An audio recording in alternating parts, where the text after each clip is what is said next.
Cause boy, you a shit starter. Always. Thank you. Always. That's what I'm talking about. We come in on live talking shit. Like this is why I love these niggas, man. Welcome again. Another episode of Alpha Male Mondays. Welcome. Yeah, you know, Ballhead Phillips, Chicago, Inglewood, Larry Lancaster, Baltimore, Antoine Scott, aka the Cop, DJ Sidekick, aka the Music Man. You know what I'm saying? And I'm your boy Ray Grady. Wait. Why I just can't be from Richmond, Virginia? Ballhead, right. Cop, nigga. We just said why I can't be from Virginia? Why I gotta be the Cop? Cops Ballhead gave you that name. Ballhead Cop in here, man. You're a cop from Virginia. Cop from Virginia. Hey, man, I know you funny. I know you funny. Was doing, man. All he was doing was acknowledging your authority. That's what y'all want. Antoine, you spent 5 minutes looking at surveillance tape before you even said shit. I'm like, how this nigga? All these fuck you gonna come on there and tell me? Yo, he's in there like this.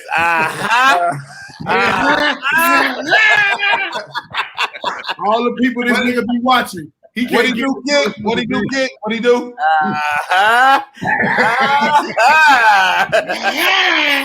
We got you now. Got you now. You know you fucked up, right? You know you fucked up. He's sitting there with the pencil like this, and like, so you saying that you weren't right? So what you saying that you wasn't there? Huh? So you an alpha male, huh? Was that your trick or was that not your trick? You know. He gonna tell the motherfucker. So these ain't yours. You got them out the back of your car. Right. God, see it. Bring that other one back up there. But we got from commissary when we can tell you. Bring the commissary back that we got from commissary. Back your car. If I ever get locked up by Antoine, I'm gonna sit up there. I'm gonna say, keep on playing. I'm gonna call mama. I'm like, shh, take this extra tray. What's up, pal? One thing you can do, boy, if you hand them an extra tray, boy, they in your pocket. They look like it is true. I watch jail movies. Them niggas do be like, man, throw me another biscuit and shit. Remember, Cameron did it and motherfucking paid the food. He's like, let me get an extra water, B. Hey, look, I was like, oh shit. You know, when I worked at the prison, right, I would be feeding the guys in the morning. And they would be trading different items for different shit. So they'd be like, I got a lunch tray for a dinner tray. I got a juice for a Jello. And then one nigga holler, I got balls for jaws. Yo, that shit was funny. Hey, you know what sold more than anything in jail? 2 things. That day when they had chicken or them little pie. Chicken is like $1,000. Chicken is like that's like filet mignon. Nigga. Ain't no like chicken day. Tell you that. I was in the joint in Minnesota Correctional Facility. Hey nigga, you could barbecue there. You could have headphones. They had grills on the yard, and you could be out until like 11:30 because 12 was count. Wow. So, nigga, I went to this stay at the little commissary. In our commissary, you can go down there any day. So they will sell raw chicken, raw beef, you know, all that. So I go one day, I don't know how to grill. I'm finna pay this nigga to grill my motherfucking chicken, right? One of the guys. I'm finna get him 2 cartons of squares and that's like a 12-pack or 8-pack? 2 cartons of squares and a fuck magazine. That nigga. What's a fuck magazine? Well, you had an F magazine. I had the magazine. Jagging the fuck off. What else? You ain't shit else to do. Hey, great. We're strong as a mob. You're not using contextual clues today. No, I'm just saying, why does he have one? Then he finna give it to the nigga. Why wouldn't I have one? Chicken breast. If you don't have a porn book in jail, you have a boy.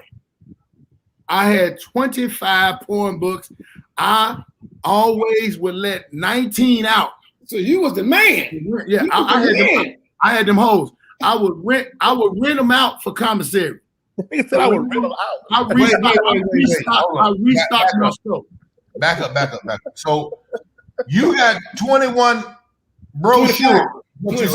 He said 25. Don't 25. You got 25 brochures of the devil's nectar.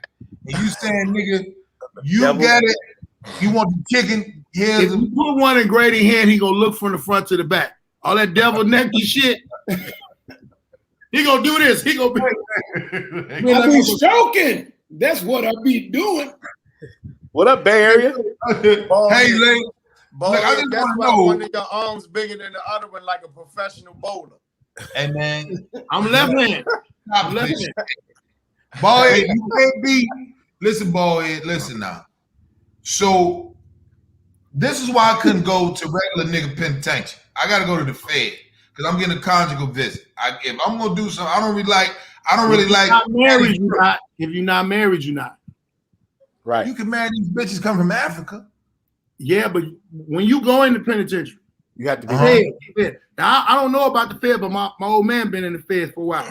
When you go in that motherfucker, you gotta be married going in, or you can get married like later on. But then I don't know if it still is, but it used to be a wait period before you have a conjugal visit. I think now they ain't even letting niggas have a conjugal visit. Not with the fucking pandemic. Pandemic, right? You gotta limit all that trash. Hey, let my bitch come give it to me. I don't give a fuck. Wait. So they're gonna take the most purest thing to any man. They're gonna say we got the right to slip. We need a motherfucker permission to bring our bitch in here. And hold on, tell him, Larry. She gotta be able to be past her like I'm just like a background or something before she can get in there. Right. So if your bitch got too many parking tickets in that town, petty ass parking tickets, she can't come. She get that shit cleared up. Hey, Layla Green said, shit, I'll marry Grady. That's what I'm talking about. We got to get conjugal. I'm not with all that sucker shit. I'm not going to be fucking with no book. And some penitentiaries, Grady, they make you cut your hair and your beard. And your beard. I'm going to the feds, nigga. I'm not doing petty nigga shit. Go to the feds overseas or go to the feds in certain states. It's different in different states. Hey, man. Then what you gonna do, Grady? Hey, let me tell you something. What you gonna do, Grady? He gonna have a naked ass face and ain't nobody gonna recognize him. You gonna be like, no, it's me, Grady. Don't you know my Grady? It's me. Look at my hands. It's me. Look. I'm laughing. Everybody know what malls mean. They be like, look at that. They know what that means. They're gonna say, hey, a nigga gonna tell you this, Grady. I swear to God, if you don't whoop him or almost kill him, oh, you ain't got no beard, man. You look like you got a sweet mouth. Then he go tell another nigga, don't it look like he got a sweet mouth? They always gotta have somebody back them up on the bullshit. Like, look at this nigga here. Look at his lip. Yeah. That nigga mouth look good as hell. God damn. Oh, come on. Hey, some niggas gonna come at him. Come on, crazy smile again. Dirty niggas, man. Nigga said, look at your hairline is pointing straight to your mouth. Come on, nigga. You piece of shit. Come on, somebody got to top that one, Twine. That was brilliant. Wait. That might be the phrase that pays right there, y'all. Man, shut up, Larry. Hey, nigga, still fucking V-neck. Hey, you know what? This is what we need to do. I swear to God, and it's up to y'all if y'all can do it. Whoever have, and when we all got to be in agreement, whoever have out of the comments the coldest snap, we say their ass $5 a piece. We say I'm down. We cash out them $5 a piece. Hey, Twan, you with it? We not cash apping you, nigga. Yeah, you right, Larry. Yeah, Larry. No, we don't care, Larry. Yeah, boy. Larry can't win it already. Damn, Larry. Somebody, Larry. That nigga be in the chat saying some ill ass shit, and then we fuck around and had to give him the money. Right. No. $50. Oh, you got no money. You got $50 from the man. I'm gonna be in the comments. Still weak. I'm gonna fucking edibles kicking and ball in, get to talking that shit. Man, I'm gonna make another account, nigga. They be like this. Y'all crazy as hell. That nigga, Right. Yo, remember when Really, Antoine, read that one right there. Who said that right there? Remember when he first started doing this shit, and I was like, "Yo, that's fucking ball here." It took a minute for it to register. Like, hey, forget you bad squad, you piece of shit. Talking about my fucking headline look like. hey, that's right. That's true. We got Hey, he dirty. That nigga dirty, man. I don't like basketball. He be killing you them. hear what this motherfucker said? Larry Lancaster. With their hair. Y'all What can't the fuck you look at that nigga's feet for? all that's gonna do, nigga. No, he said I look like a big toe with hair. Nigga, that's hilarious. But that really, it's just your forehead. It ain't really your hair. See, this is the thing. I've been handsome for a long time, so this shit, I'm impressed. Tell him that. Hey, bro. I ain't good with that shit.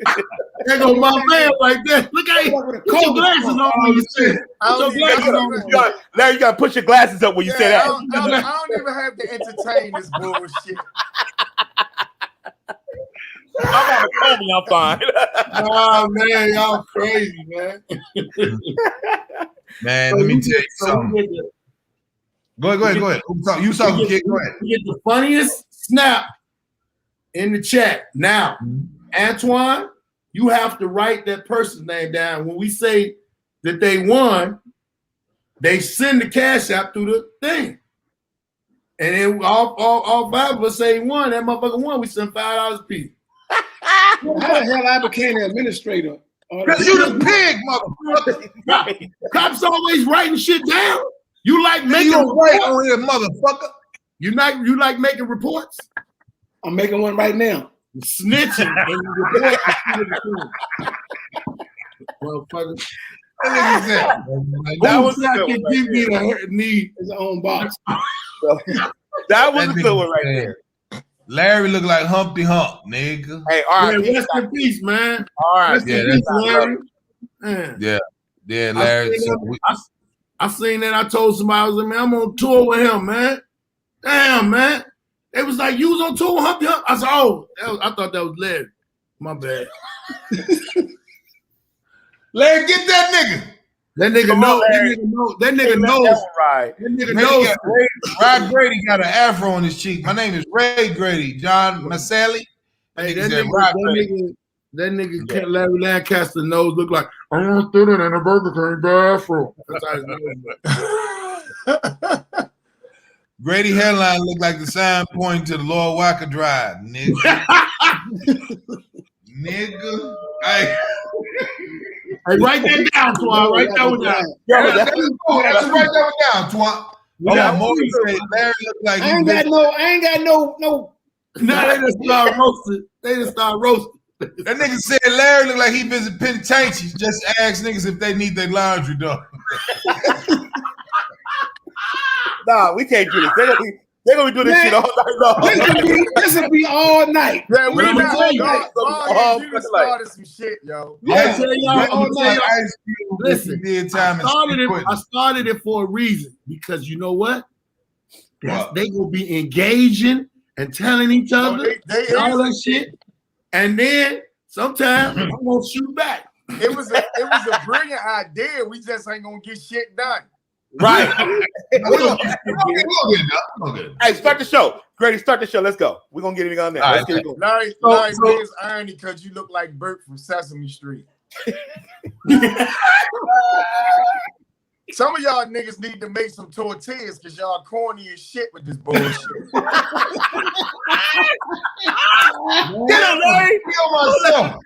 Hey, you know what I realized, Grady? I'm so high, I was gonna call that nigga Ray. Look.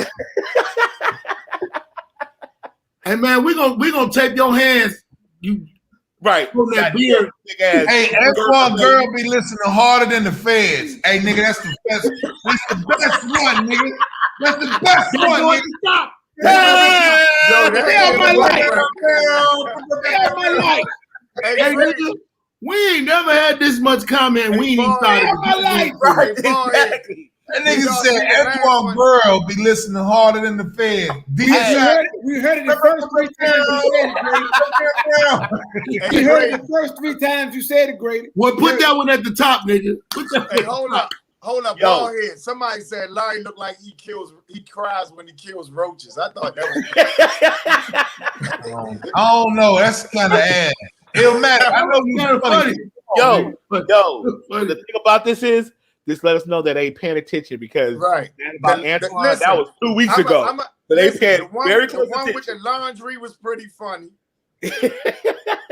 I gotta admit, and the one about Antoine girl, nigga. Antoine girl, that was right there. That was the top.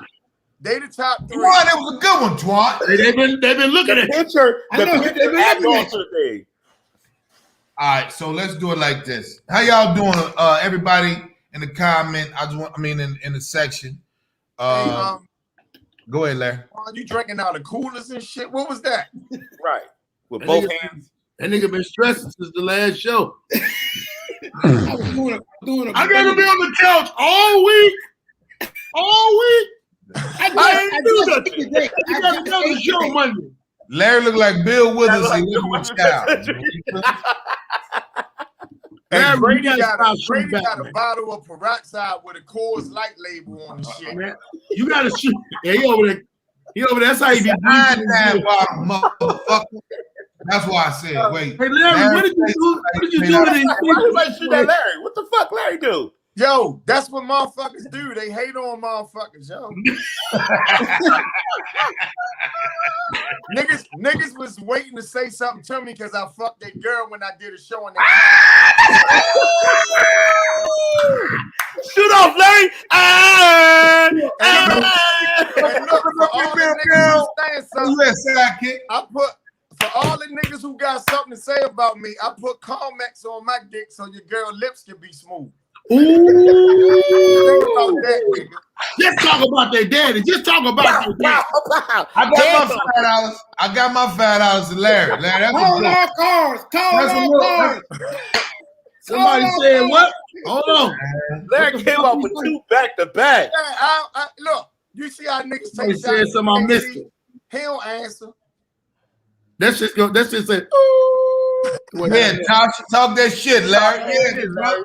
With your motherfucking bald head, eat pigeon, beef pasta, and right.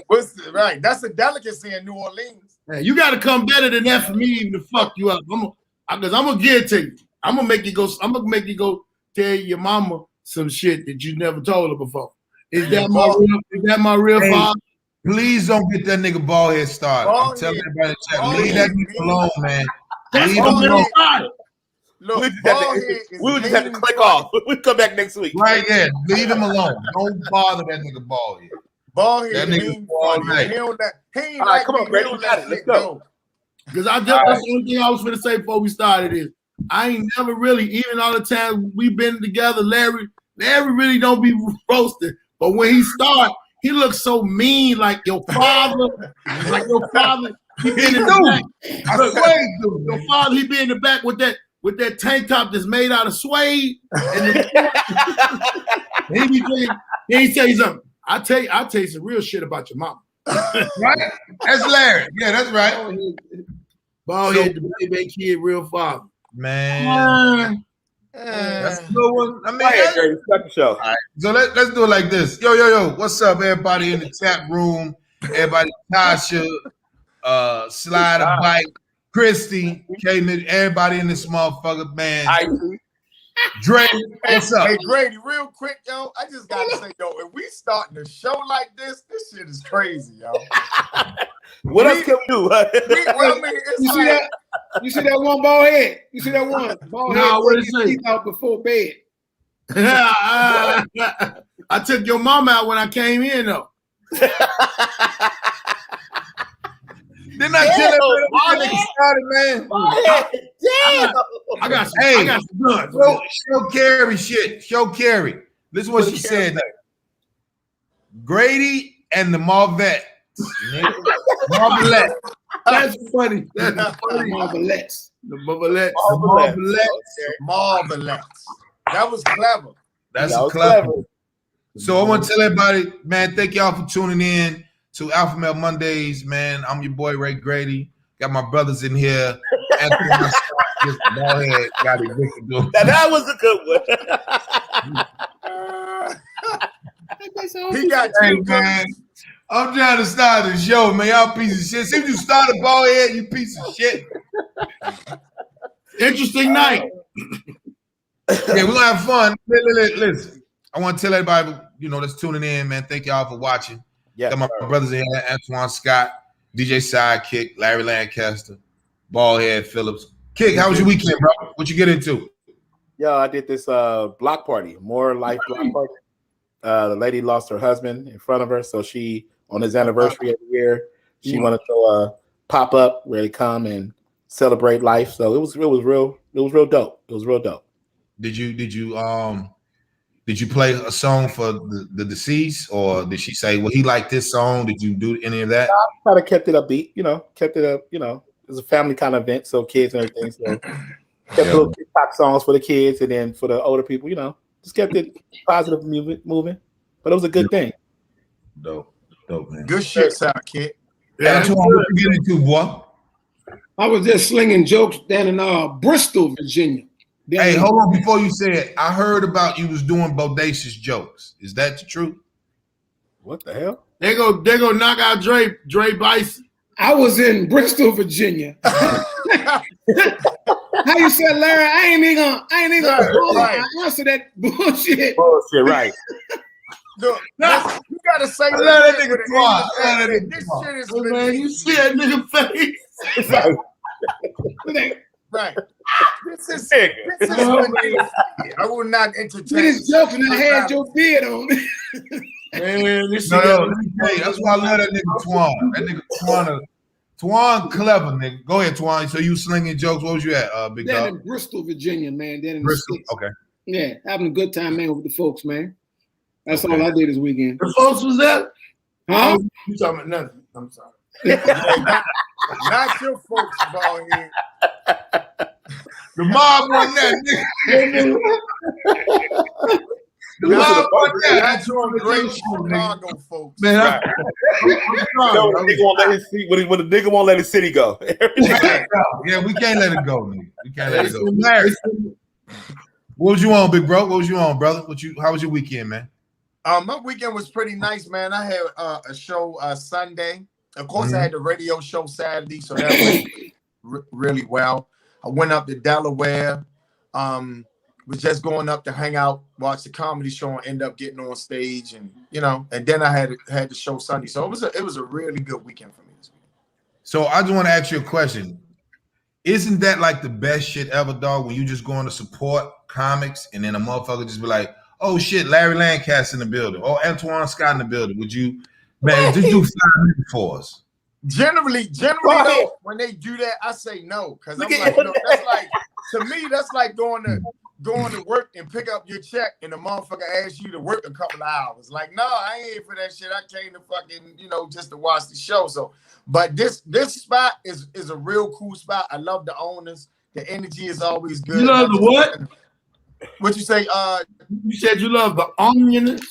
No, the owners. Oh. Yeah. Oh, ball head. Yeah, the owners. That motherfucker's stupid, man. Ball head. What he said? Hey, he said the owners. He didn't say nothing. The owners. He said the onion. No, that's the fucking edible told you that. Yeah. Motherfucker. What you get into, ball head? What you do, bro? I had getting high his own supply. I had a show. Go ahead, real quick. Look at Illmatic. That shit is hilarious. Ballhead fought 5 niggas at once that told him that.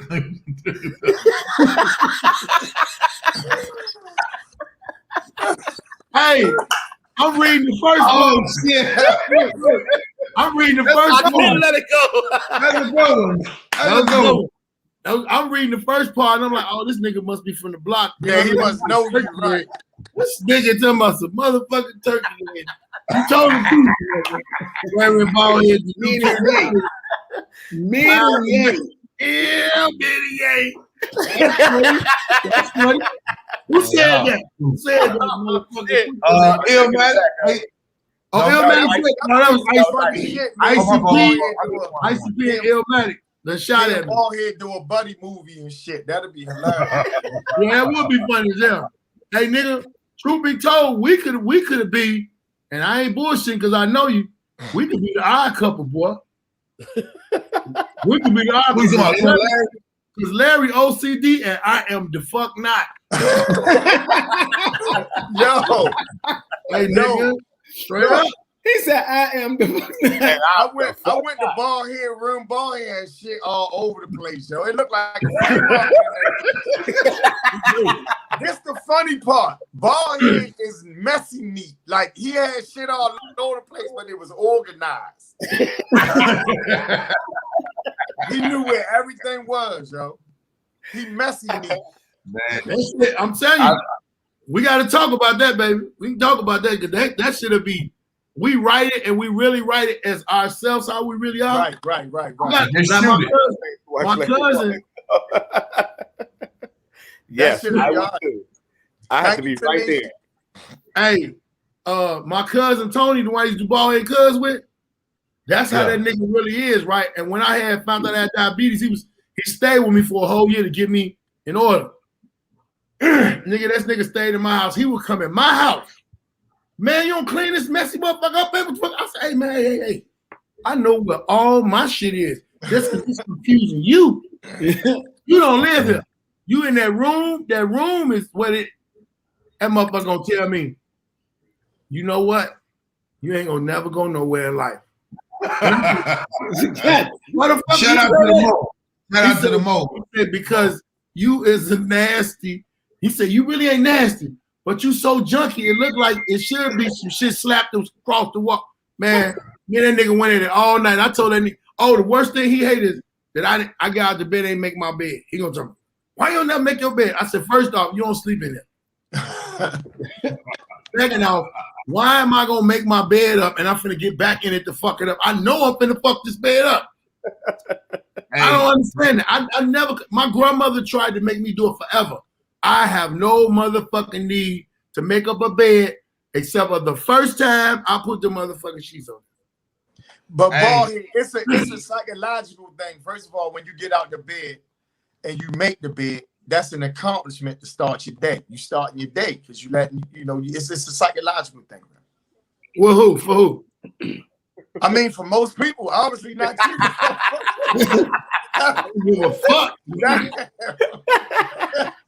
It was a point in time. It was a point in time you were making your bed up, bald head. No, the fuck it wasn't. It was. No, I didn't. Let me tell you something. In there, you know they be on there. You got to make your bunk bed, your shit, all that shit up, right? Yeah. All I did was I folded them bitches and put them at the end of the bed. I folded the sheet and my top cover. I folded them together and put them in bed. And just one guard was like, "That's really not making your bed." I was like, I said some shit because I knew. I said, you need to mind your business because this is where I live and you got to go home unless you trying to sleep in this bed with me. That motherfucker said. Keep out. See, first of all, that was his first problem right there. See, that was his first problem. If it was me, you would have gotten to bed. I would have wrote your ass up. I would have put your ass in isolation. I would have fed your ass up. Shit on a shingle. Let me tell you right now. And Grady can tell you, I did 4.5 years in Minnesota, right? You know, 1 year was in the hole. It's isolation. Guess what the main. Well, I was in there before that, like 4 times before that. But guess what them 4 times was for? What was that? Well, they used to have like sometimes the new guards would be ladies late at night. He was gunning. I was standing at the motherfucking bar. Somebody was like, be at the tear down. They'd be like, "Hey, bald head, we got one on the run." I get up, nigga, I get naked. He was gun. I know you do. He was gunning. That motherfucking lotion. I don't know how she look or nothing. I'm thinking of all the old bitches I used to fuck with. By that time, this motherfucker hanging and swinging. They walk past. Ah! I said, don't run, come here. Hey, nigga, they would come right after. Like the first time they did it, I was like, why the fuck y'all put me in the hole for touching myself? You can't be doing it. That's disrespectful to this officer. I say, hey, this bitch work here with all these niggas. You think ain't none of us gonna get naked? We get naked to be in our room, motherfucker. Don't you get naked when you get in your room? How the fuck not? Hey, that motherfucker said, oh shit, yeah, I like that. I might do that. The motherfucker said, no. Oh yeah, I might do that. You heard that nigga? Oh yeah. Right. No, I was thinking the same shit. I am the fuck not. That's just that's a conversation starter right there. Mm-hmm. So what I did this weekend, I got myself. No, the one who lean on me. I was the fat dude on lean on me. Let me tell you what I did, right? On some G shit, right? I went to Ulta and got me some sugar scrub for your elbows and knees and feet. So I encourage all niggas to take all the extra husk off your elbow, knees, and feet. And then it's a good thing. And then I did a podcast. So it was good. So how y'all, that's good that y'all hold up. So you went scrubbing elbows, feet, and ass. You're not sliding past motherfucking. Right, he's not quick trying to get over that. Right. No, he said it, and then he thought about what he said. He was like, "You scrubbing elbows, knees, feet, and ass." Looking great. Nigga said his second thought so unconfident. I mean, I went and got a movie. Hey man, fuck y'all, man. You look mask and put on my balls so my nuts can be smooth. And I was at the Chocolate Factory Saturday. No, nigga, you gotta back up with that bullshit. He saw our face. He was like, "Oh shit!" You can't just walk. You can't walk over there. Remember telling me that, nigga? Yeah, stop, man. Sugar scrub. Listen, listen. Let me tell you something, fellas. Yeah, let him try to make this up. I know, because y'all be talking about me. Listen, man, I'm telling you, ain't nothing like some good hot ass water, no soap, just hot water rinsing, and you get this elbow husk and the knee husk and the foot husk, nigga. So that's what I do. So man, so what y'all I'm great. What the fuck you mean? What y'all doing? This starting to sound like a show. Use that goddamn board. That piece of shit. That board. My nigga was like trying to find something. So this you all weekend. Hey, them some animals, man. What you doing with them animals? He confiscated them from a suspect. It's like he had his eyes closed the whole time. He was doing What's the same as this, man? Ooh. Hey, look, man. Look, bro. Hey, man, listen, y'all. He be playing drugs on people. He playing drugs. I'm trying to listen. All I'm saying is we get older, so you got to take care of your temper. That's all I'm saying. You got to get back on the chat. That nigga was bored. He saw that shit on Groupon. He was like, I'm there. Hey, sidekick. Hey, man. That come from dirty niggas, man. That come from watching the Bravo channel and shit. Yeah, hey. Ladies and gentlemen, friends, they talk about your sugar scrub. Thank you, Tasha. Fuck me. My friend that I've been knowing for years got confidence and love. Is not gonna be telling people he has sugar scrub and I got diabetes. Right. You gonna tell me? Motherfucker nigga scrub you with some. No, I did it myself, man. It's okay, man. Oh, did it myself. Wait, hold on. This is confusing. Hold on, fellas. Hold on. If Baldhead can put dope in his body, I can't put shit on me to clean the temple. What? Right? What? Hold on. So now, since they told you couldn't stay on the porch. You gonna call and tell them I'm around? Oh, that's all. Man. I'm dirty niggas, man. My drugs help me sleep, and they help me reason with logic. But ain't no reasoning about you putting those sugar on your elbow, your knees. Oh, he finna go get some shit. He always going to get something. He always going to get something. Brady threw Ballhead under the bus like a mother. So it's okay for Ballhead to shoot dope. So wait. So wait here. Wait. I'm just saying all the niggas in here. So Ballhead can smoke crack. Oh my goodness, man. I can't never get you can walk around with the pipe in his mouth right there. Right. but I can't have on mint jewelry. But I can't do no mauve shoes. I can't do my elbow. Wait a second now. Hold on. That shit right there, Nick genius. Nigga, that shit look like Crisco. Grady put it on his goddamn elbow. That nigga went got some old whatever the hell that is. Whatever that is. That nigga got some old tilapia grease and put the shit in the camera like with some sugar. Right. Fish grease with sugar in it. That's all in your jar that jar is full of grease and auntie sugars. Hey, great. Hey, Grady, you walking that shit. That's what happened when you buy. Listen, man. All I'm saying is, if we all how you put it on, Grady? How you put it on? How you put it on, Grady? You need to rub it on your hand. How you put the shit on? Hey, Twan, listen.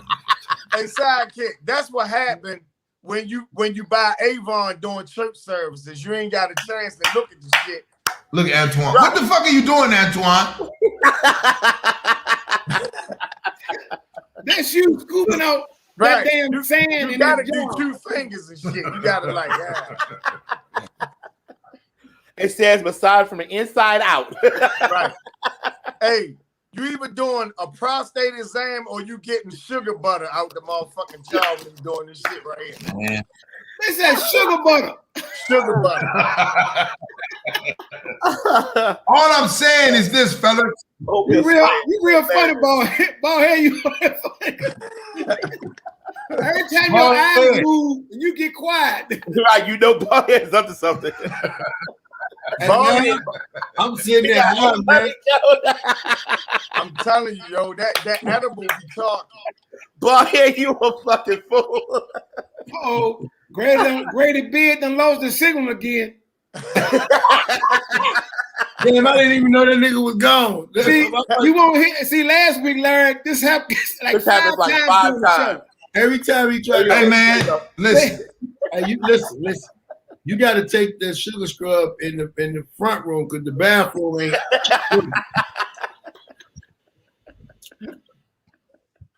Grady, you knew this. First of all, hey, damn, look what that nigga said, Grady. Should he know can't even read it. Look what that said, on that V-name. Ain't nobody. Oh. Yeah. I think Grady. All I'm saying is, fellas, take care of your temple. This nigga here, man. I'm just saying. Just take care of your temple, man. God damn. All right. Okay. We heard you. Thank you. We heard you, but you still put. Wait, hold on. Wait. Scrub on. Right. Wait a minute now. Hold on. You should have said the process. Hey, put some of that sugar scrub on your Wi-Fi signal. Yeah, motherfucker. And rub. Cause all I'm saying is this shit look like them grainy videos when they set niggas up in cheap hotels and shit. Look at Larry's Facebook. You look like cheaters right now. Yeah, this what I'm trying to figure out. Is he talking before us or is he talking after us? Right. You high, huh? No, I'm high, but I can't tell because his connection is past the right. Because we would see a picture of Grady and then hear him talking and this shit don't match the picture. Right. You said that shit 5 minutes ago. This nigga talking into the future. Then he start off right here. Like this. Go to the topic. Wait, hold on. Go to one of the topics. Fuck them comments. Go to one of the topics, Sugar Scrub, and then see late. Y'all late. That's late. Wait. So y'all saying, hold on. So I'm telling you, get some of this here, fellas, right? Because I'm telling you, put shit up in our face, man. I'm trying to help you be better, motherfucker. Oh, woo! Yeah. I got some all you ass niggas. What is that? Molasses, nigga. It's my sister shea butter called hand crack, motherfucker. You do the same shit then. What the fuck is the matter with you? There's not a scrub in here. There's not a scrub in here. Now I don't tell you. I'm not telling you I went somewhere to go get scrubbed. Wait, hold on. Did you do scrub errands? Man, this nigga here, I rubbed this shit on my hand like no shit go outside. Hold on, fellas. Hold on. Y'all trying to go at me because I take care of my temper? This is about. No, Sugar Scrub, that ain't what we saying. Call that nigga Sugar Scrub. Brady went to the spice rack to get some shit to put on his body. We understand self-care, but like, yo, you just be going too far. Wait, hold on. So when a nigga say, you know what, I'm tired of using, right, all this whack shit on the temple, right? I put nice shit on the feet. I put nice clothes on the body, right? So why in the fuck I can't take care of the temple? You can, but you ain't supposed to be. So wait a minute. So don't get mad at me because I say here, knee and the feet. Great. What the fuck, man? Great. Stop. You can take care of yourself. We just don't appreciate you talking about yoga bams on the Alpha Male Zoom. And shit. That part. Look, they know this about us.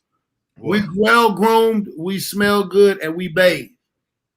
Don't know a motherfucker walking want to hear about a motherfucker going somewhere and putting some scrub on every nook on their motherfucking body. Look at Sidekick. Hey, Sidekick, I know you ain't talking, nigga. Sidekick got I know you ain't talking. I know. If he don't got none, we men. We could be ashy. Right. Sometimes it's good to be ashy. Ashy scrub. You old handsome devil. Soft elbow knees ass boy.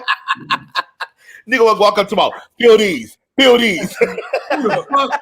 You ain't gonna never hear no bitch tell no mother. You ain't gonna never hear bitch say, oh my God. Grady up there talking about you ever had an asparagus ass facial? Like what? The fuck is you talking about? Y'all some dirty people, man. Like I'm just telling y'all. Now you was a scrubby. You ain't never felt no elbows like this, man. No. You tell me somebody right now that got elbows like this and they look fucking line. Tell me who? Soft knee ass boy. Brady take his elbow and rub it up against man. He rub his elbow up against Wait. Can I intervene? Go ahead. Do we interact with our customers? Yes or no? Customers? The people that pay us, me, Larry, and that nigga Antoine and Ballhead, when we get off the show, 90% of the time it's women that just like, I like your show, Larry. And Larry got the Moscato and he smelled right, whatever he got on. Ballhead, even though he had an edible, but the nigga keep his body straight. Antoine, same shit. So when I come off the stage, the bitches be like, this nigga is scrumptious. Now let's move on. Scrum, GD, Brady. They're not talking about the elbows, though. They ain't talking about the elbows. All right here. Let me tell you something. Let me tell you niggas something. You have your knees out, come off the stage, me and you gonna have problems. That's all I'm saying to you. Your knees are out on the goddamn stage, there's problems, okay? Yeah. No knees. We're gonna listen. I'm gonna tell you this, Grady. Listen.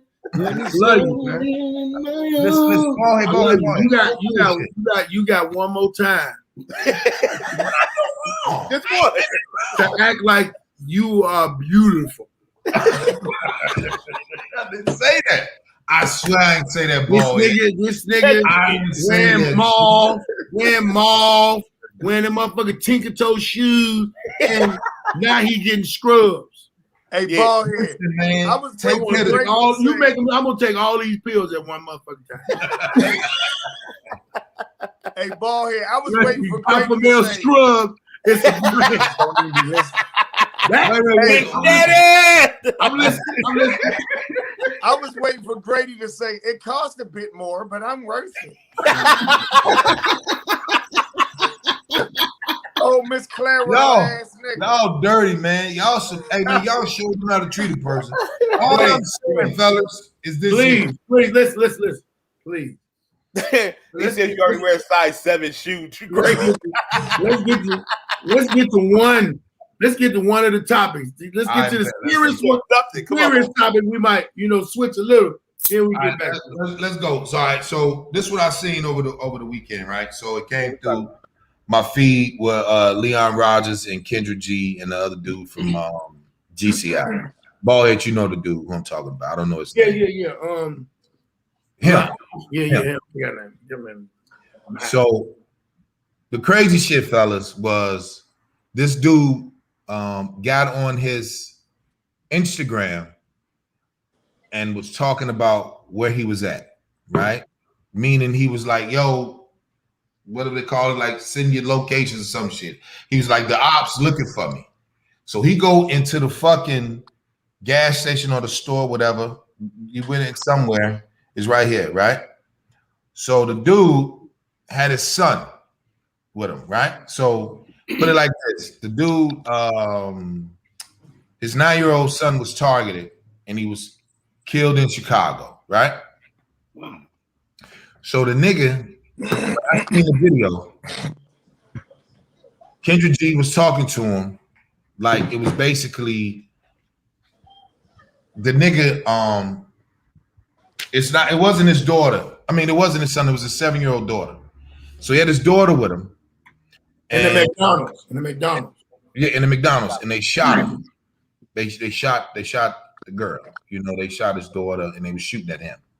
Killed her. And this nigga was on GCI with these niggas on Instagram, like he didn't have any remorse in his face or in his tone because he felt like, the ops or whatever. He was like, I'll just be playing. Like I do a bunch of funny shit. And then the ops really came and, they took his daughter from him. So I want to talk to y'all niggas. Like, cause Baltimore is a rough city. I don't know too much about Richmond, Antoine. We from the same cities. It's rough. You know what I mean? And we'll say Twan because you deal with inmates. So Grady, when you say the ops, can you explain to people who may not know what that means? So the ops is the rival gang.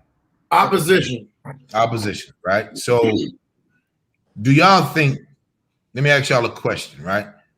In the current state of street mentality, whether it's Baltimore or Chicago or Richmond or LA, sins of the past and how they can affect loved ones. Is kids off limits? I think so. We can all agree to that, right? Yeah. Yes.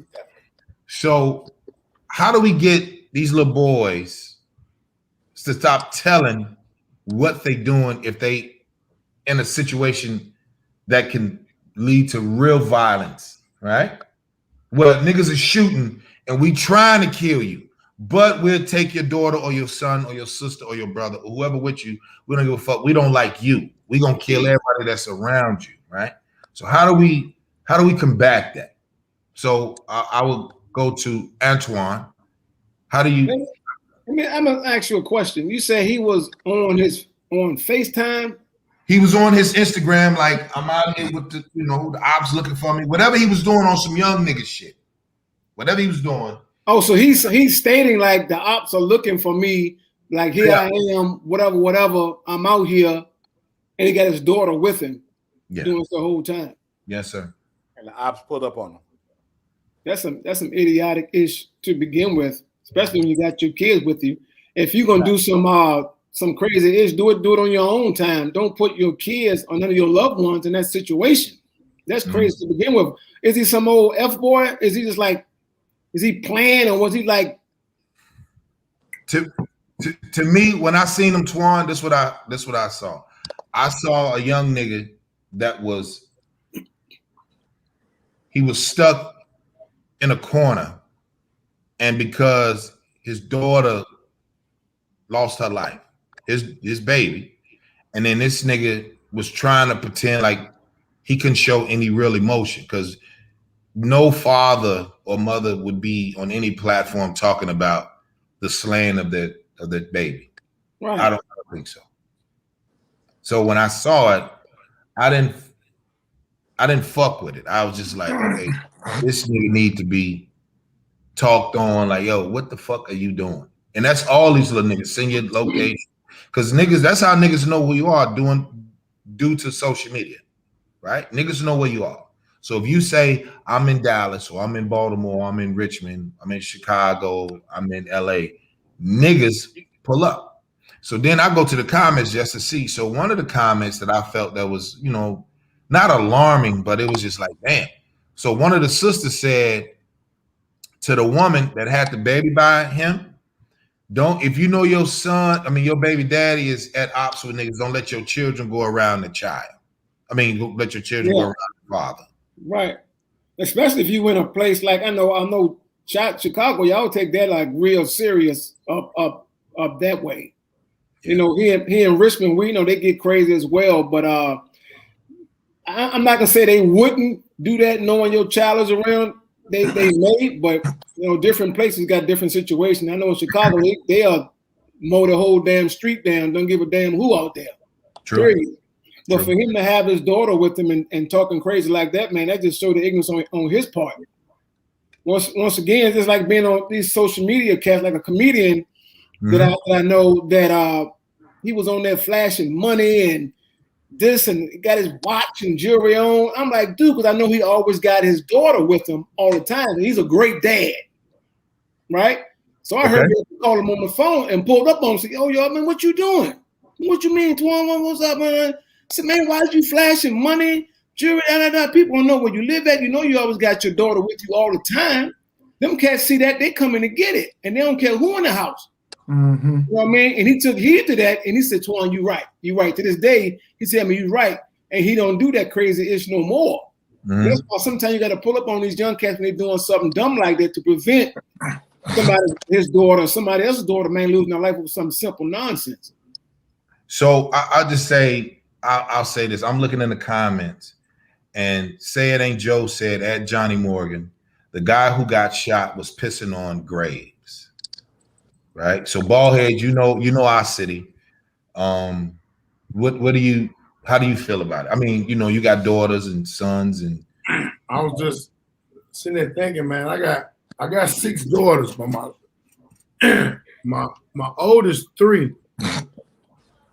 I never really had them with me. I never really took them nowhere because I used to be out there doing shit, getting down on motherfuckers, stealing cars, doing all type of shit. And then, I always, for some reason, I always have been popular. Okay. And I knew a motherfucker when we was younger that got gunned up. They were shooting at his daddy, but he was in the doorway, like the hallway, and they killed him. So when it just always resonated in my mind. Whatever I do, keep my family, keep everybody away from. Nigga, my great grandmother died not knowing I got shot 5 times. And my great grandmother and everything, I couldn't let any of that go to them because it would kill them. You know what I'm saying? And my daughters right now, I got a relationship with them, but I knew not to have my kids around me. Cause ain't no telling what I would have did, and I knew what I would have did. Somebody else would be like, man. But back then it was a different time. Mm-hmm. It was a different. I can walk with my head high right now, man, because I never raped nobody, I never robbed nobody, I never did any bullshit. But at the same time, I knew I was out there doing shit, and I had to tell my daughter one day. I said I loved the streets at one point in time more than I loved y'all, but I knew I knew I had to keep y'all away from shit. I would go give him money, go get him up, or go see him, and I thought about that. I thought about dude. The way dude was talking, and it's another video when he was like, I die for the ops, I ain't gonna die for my daughter. But I think somebody, what? Yeah, it's a video. I've been trying to get it, so I'm gonna put it on my Facebook. I think that somebody did that. They spliced that up or something. Because me right now, I'm gonna die for mine. I'm gonna die about mine. But at the same breath, I'm telling you, I'm not never gonna have none around me if I know I'm out there. I don't understand these niggas. They on live and they know 30 motherfuckers is after. Yeah. You can be a gangster or a smart motherfucker and you letting them know where you at. Me, back in the days, my mentality, if I'm gonna go get me a motherfucker, they gonna be out of the car. I'm not making any mistakes. And I'm not glorifying anybody to kill anybody, but I'm saying if you go do it to who you're supposed to be doing it to. And nobody deserves to die in that way. But at the same time, man. Oh, my fault, ball head. Go ahead, G. Go ahead. At the same time, man, I hate these niggas because they are killing and being the reason why our younger generation, the little ones, are gone and going. Yeah.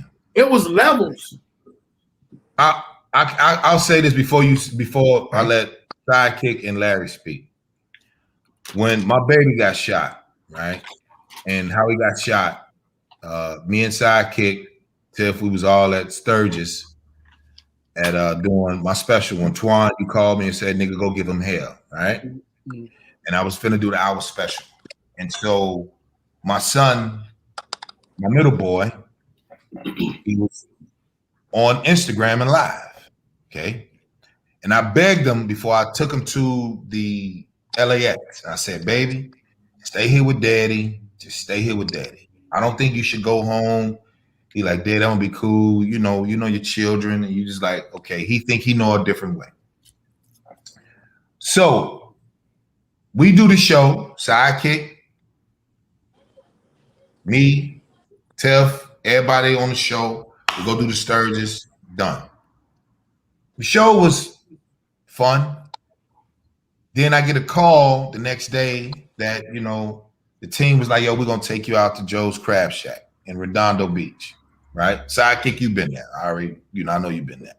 So get the call. My sisters is screaming like, Ray got shot. Ray got shot. Ray got shot. So my little sister is always my gauge. If my little sister ain't panicking, then I know it ain't serious. My older sister is the one like, she the oldest. So, what's Sherry at? Sherry get on the phone. Then my baby mama called his mother. They just shot Ray. They just shot Ray. I said, okay. Where's my baby at? I didn't say with my son. I said, where's the baby at? They like, he in the thing, in the ER, whatever. Okay, cool. Talk to my little sisters, like, what was he doing? So all I know is he got shot in the car, whatever he was doing. Come to find out, he was doing the same thing that this little nigga got his daughter hit. He was on that flexing, had his Louis Vuittons on. He was selling his little whack dope shit, and he had money all in the seat. And then the bitch set him up according to his mom, and then his friends and all that type of stuff. So I understand. I get it, because it's not really personal until it hit home. So when my son take his little 4 holes through his little body, right? And then you just say, well, damn, as a parent, did I fail him? Did me and his mother fail the boy? And then it's just like, okay, well, what do you do when I'm like, I asked you not to go, but then I didn't even know. Because I think some of the parents don't even know that the kids are even doing this whack shit. Because I was one of the ones that I didn't know my son was on this motherfucker flexing on the gram and all this other shit. I didn't know. So to add insult to injury, when I saw it, I was just like, man, I went through this 2018. You know what I'm saying? I did a phenomenal show. And then the next day, all that shit went downhill because my boy was here. And because of his flexing on Instagram. So I do believe that it's real. So being a father, and all of us on here is fathers and shit like that, I don't think it's flexing. I think it's just telling your business. Not saying like you broke niggas. That's some antagonizing shit. You broke niggas ain't got money up to the ear. That's antagonizing. You just got your money down and you got you showing your wax shoes or whatever. I don't even know where this shit even started from. I just really don't know. I don't know what, you know. So I understand what Baldhead is saying. I understand what you're saying, Twan. Larry, sidekick. Do y'all think it's perpetuated from others? Because people feel like social media is real life. Go ahead, Larry.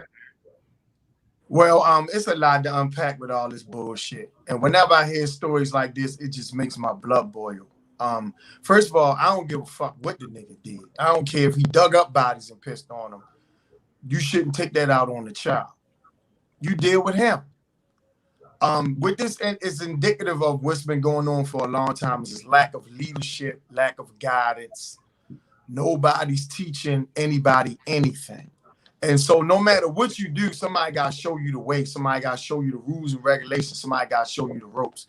Even if it's gangbanging, you had people that came before you and they was like, all right, this is what we do. This is what we don't do. It was boundaries. It was limits set. So we not running out here like fucking animals.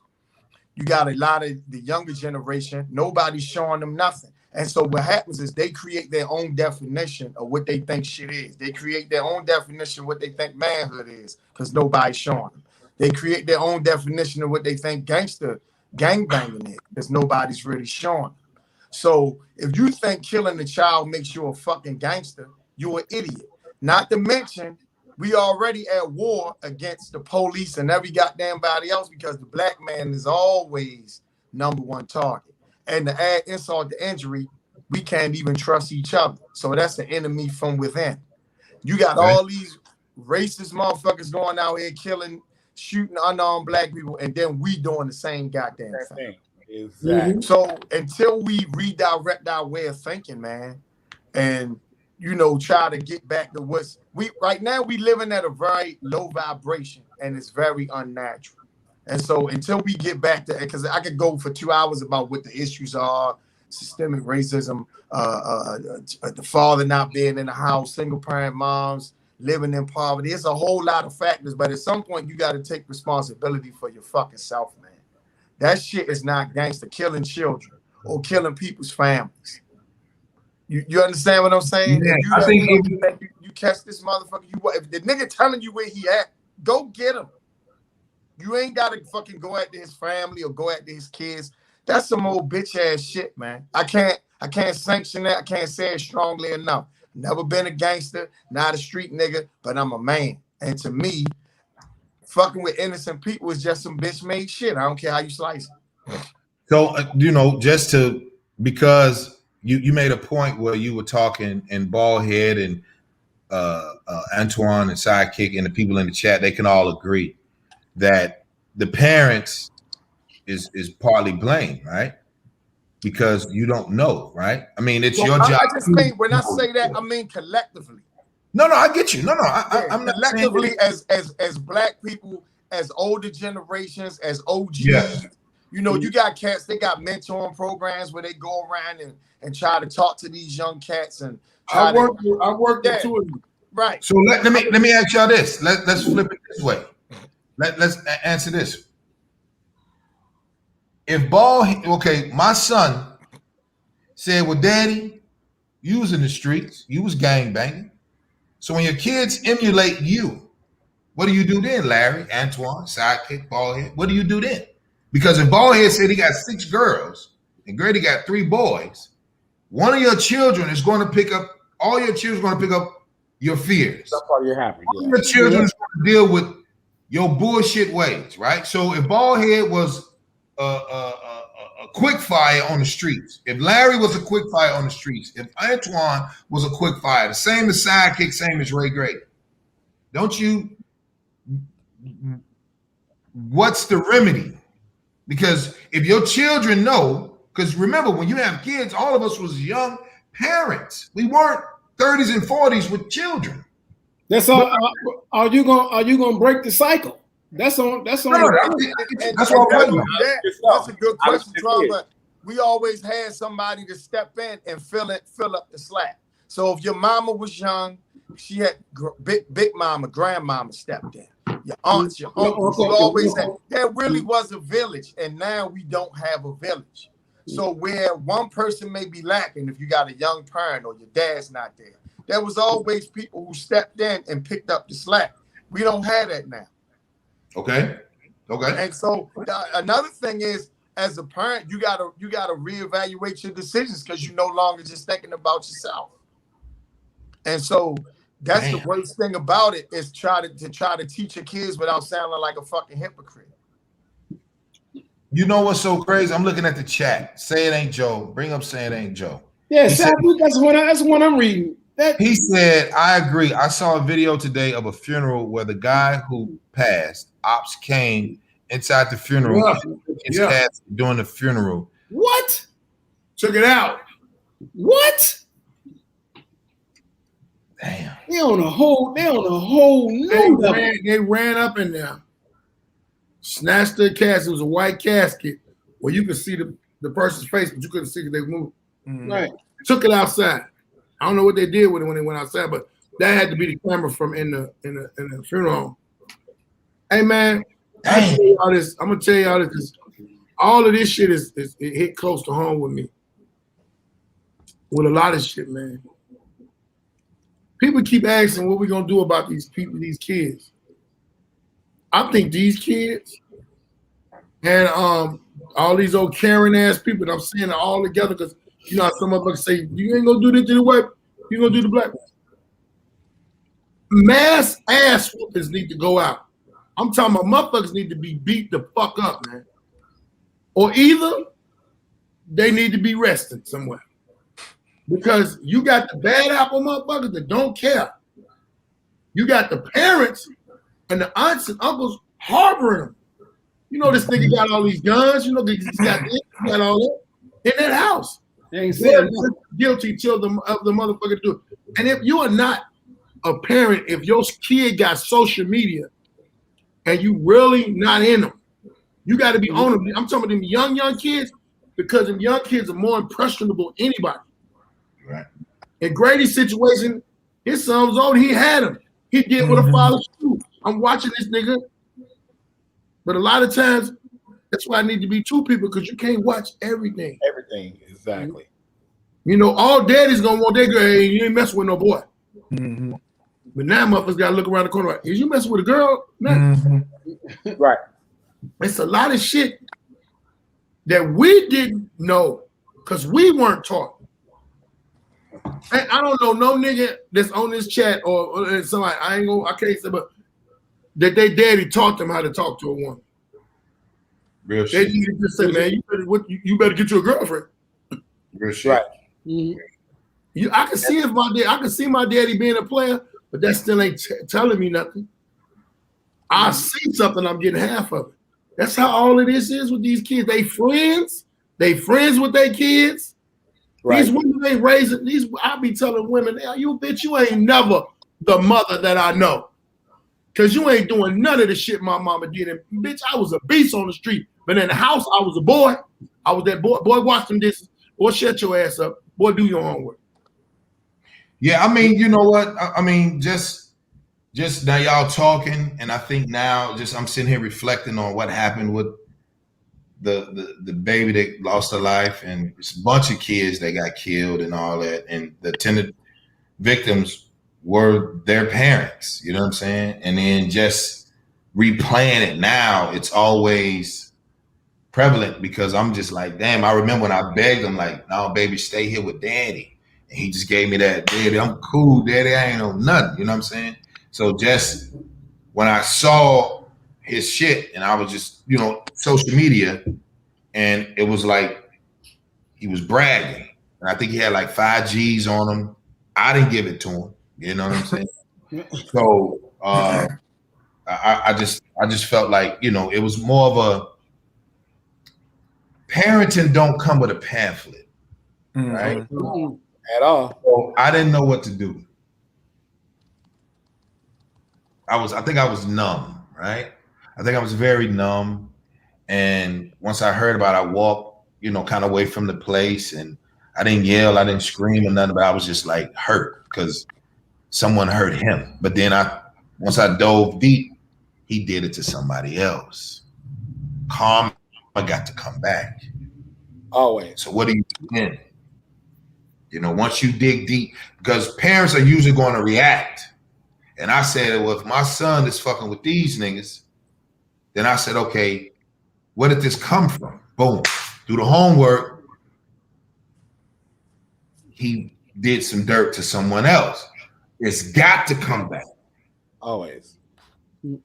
So it was like me and Sidekick, we doing the show, y'all, and not knowing the next day, someone tried to take my son out. You know what I mean? And it was just weird. Like, it's just thinking about it now. I just think like, that's why I hate social media.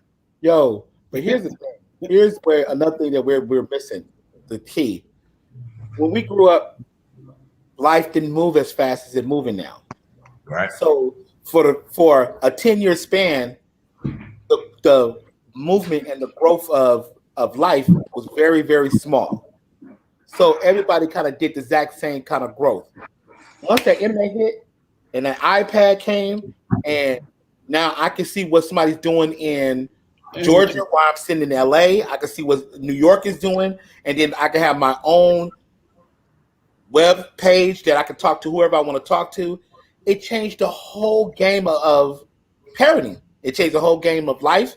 Everything moving so much faster that you cannot control everything. Technology was a babysitter. Exactly. Technology is your babysitter. But not only just that, you cannot keep everything away from the kids now. You could block something and they know how to get around it. They sure do. Because this is their area. This is what they do. So everything they know 5 steps in front of you how to get around what you just did on the first one. There's an app for it coming out the next day. So with the thing changing like it changed, we can't go to our parents and go, what did you do for us? Because it doesn't matter now. It's a whole new game of life. We are the ones trying to figure out the anti-game plan to this shit now. We the parents that don't have to tell the next parents, hey, watch after this, pay attention to that. We don't have that. So it's almost like stepping into a whole new life. I mean, a whole new, this is a whole new game. It's a whole new way of movement. And especially if you're not present as a parent. That's the main thing, how you offset a lot of this shit. You have to be present, man.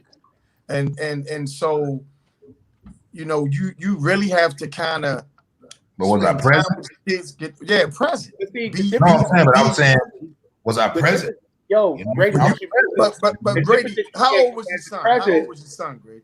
Yeah, he's 16. 19. He was 19. At some point, you teach your children what you can. This is the thing, job of a parent. You teach your children so they know what the fuck to do in your absence. You can't be around all the time. You can't monitor every step and move they make. So at some point, they got to be accountable for their own decisions. And like you said, that's where karma comes in. You did what you could, as much as you could as a parent. But at 19, even though he's still young, you still, at that point, you still got to be responsible for your own decisions. So if you said he did something to somebody and that shit came back, as a parent, really, what can you do with that? You can't out-parent karma. No. Mm-hmm. And you can't out-parent a hard-headed boy that is you. The best you can do is teach him, train him, and hope that he'll come back to it. They'll even say that in the Bible. You train a child in the way he may go, and even if he's straight, he'll return. He'll return. So you can't put that on your back, Grady. You can't put that on your back. Yeah. Because all you did was the best you could do as a father, raising him. At 17, 18, really at 14, 13, 14, 15, who he is who he is at that moment. And especially if you tried to remove him from that whole situation. I grew up like that. Like, I went and lived with my dad when I was 16, but I was such a little street dude. I kept going back down the projects every day. My father would get mad as shit. Like, we live out here and I go to work every day, give you good, and you keep running back down the projects because that shit was in my blood. So at that point, I'm making a decision to do something else. That's true. Somebody, what was that? Somebody said, they asked me a question, but there it is. Mm. So what did you do to change? I went to the penitentiary. Sure. This shit y'all be hearing us joke about for real. I was locked up. My daughter, she is now Mahogany, I think, Mahogany 27. She was like 3 or 4. I went to jail. I went to Minnesota getting down. So I was up there all together like 6 or 7 years. But I was back and forth, so I had kind of stopped being around what she was saying. And so when I went to jail, it was like, what happened to my daddy? When I got out of jail, she was older. I was there enough for when she graduated from each level of school. Well, you know, from graduation, from grammar school, high school, and a couple college degrees now. But before that, I knew her in pictures and she knew me in pictures. The way to change me was my baby mama. Me and her wasn't together. She was getting married. And I thought about, am I going to get out of here and come back in here and some other nigga raising my baby? Now, mind you, I'm in here with all type of niggas. And I'm in it with some perverted ass motherfuckers. Mm-hmm. I don't know this nigga. I'm not here to let this nigga know, hey, she got a daddy, nigga. Right. This daddy will make you die. Yeah. She got that. My daughter could be a victim. My daughter could be a victim to niggas. My daughter could be a victim to anything. You have a better chance when it's 2 parents. They ain't got to be together. They can coincide. Right. My youngest daughter, mama, is the only one that I've kind of really ever been able to co-parent with. And my daughter know we ain't going. She knows she can't run to her mama or run to me. Yeah, it's a solid a good point. If you're not there, you can't be the provider. You can't be the protector. You can't be the leader. You can't guide nobody. And so when you don't have a gatekeeper, any fucking thing can happen to your family or your children. And then that creates a cycle. Man, you know how many women you run into, man, with daddy issues, have relationship problems, go through all kind of shit because they don't have a good relationship with their fathers, man. And the same thing for boys. You don't have somebody showing you the ways to be a man. And then some of them do, and they not good examples. True. Mm-hmm. The crazy thing, I just seen this brother, Ronald Haskins. If we read the comment, he said, no, the problem was he went home because mama rules is not as hard as pops. Mm-hmm. That's why kids see the difference in discipline, right? That's why he said they shouldn't see the difference. Makes sense. So when I begged that girl, don't interfere if you out here with me. Don't interfere because I'm going to give him something that you not. You don't have testosterone. So he been with you for a minute. And then I'm like, all right, I have to revamp him and push him to the way that he's going to be, leading his own path in life. And I think that was a good thing. And I think when I seen the brother Ronald shit go up, I was just like, that's exactly what happened. Mm-hmm. Exactly. I don't even know you, G. Yeah, but kids do that a lot. They figure out wherever especially when they get them teenage years where they start being selfish and manipulative and all they think about is what they want and they don't really think about the consequences. They're going to go to the path of least resistance a lot of times. Always. And I think that helps. Hey, Grady, let me ask you something. Go ahead. Was this nephew that I ran into down there at the crib? Do you know I never knew this? I never knew this nigga, and I'm kind of glad now that I didn't know. Yeah. Because one of the main things that's going on in Chicago, and what Grady said, can't hold it on your back. It ain't your motherfucking thing. Mm-hmm. When a kid get to a certain age, I said I got 6 girls, I got 4 boys. But my boys is a split image of me. Each one of them is four of them. One got the anger, one got the hustle, the other one got the anger, one got the hustle. That's how these niggas is. And I talk to my oldest son, Prince. If you see him, you're gonna be like, I remember Muhammad seen him. Muhammad needed to get a jump out front of my crib. And that nigga, my son was walking up to get that nigga to jump. That nigga was like, that's a fucking young ass ball head. That nigga went to jail one time. And I told him, I told him, don't do this, don't do that. Went to jail. I'm in jail. And nigga got out, he said, hey, Dad, you ain't never lied. This some bullshit. He said, them niggas in there is making love to each other and shit. I'm not coming back in this motherfucker. I'm never coming. He said, if I come back for traffic, please bond me the fuck out. Hey, I think the nigga ain't been back to jail. That nigga ain't been back to jail. He got. I think just being when you trying to get your boys, because that's the hardest thing is when you like, we can all be like, yeah, I got kids with different women or shit like that, but when you always look at yourself like, I had a dad, right? So I wanted my boys to have the same thing. And so when you're dealing with women, you got to have that good parental choice. Like, I don't think I should nut in this broad because I don't think she's going to problem solve effectively. You is way better than me. So skeet. Who the fuck about that up y'all head? We already know that, thinking about that, right? When we already know when women make choices for themselves, they're not thinking of the child. The daddy is not even in the conversation of the betterment of the baby, right? And so when I got him, I knew he was going to be an issue when he was about 10 years old. And I said, baby, give me the baby. She, played around. And then once he got to the point where he was 15, he had chest on his hair. He had hair on his chest, dick and balls. Share. Right? Voice deep than a motherfucker.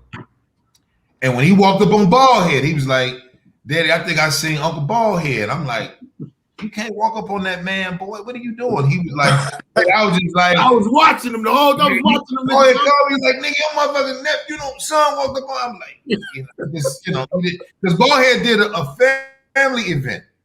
And so I think when I told him, because he had new Baldhead, like his grandfather knows your shit. Baldhead. Yeah. And then so he was like, Daddy, this is the same boy. And I'm like, no, he a comic. And I'm playing it off because I'm not here to administer all that negative shit just because kids are going to go to that, right? And so I was raised with my dad, and then hearing your child, he didn't hurt the nigga, he just robbed him, right? And then when he got to the crib, and just imagine you begging your child like, baby, just stay here, man. Because you still got to let him walk because he had already graduated. He's 19. What am I supposed to do? And he was like, Daddy, I'm gonna be good. They don't be good, Daddy, cut it out, man. We ain't emotional. I'm just like, now listen, you make me a promise, right? Because that's all I did with my kids when they would, go from kindergarten and then they graduate to like preschool, kindergarten. I didn't make that a promise. You can graduate 8th grade, then high school. Boom, that was it.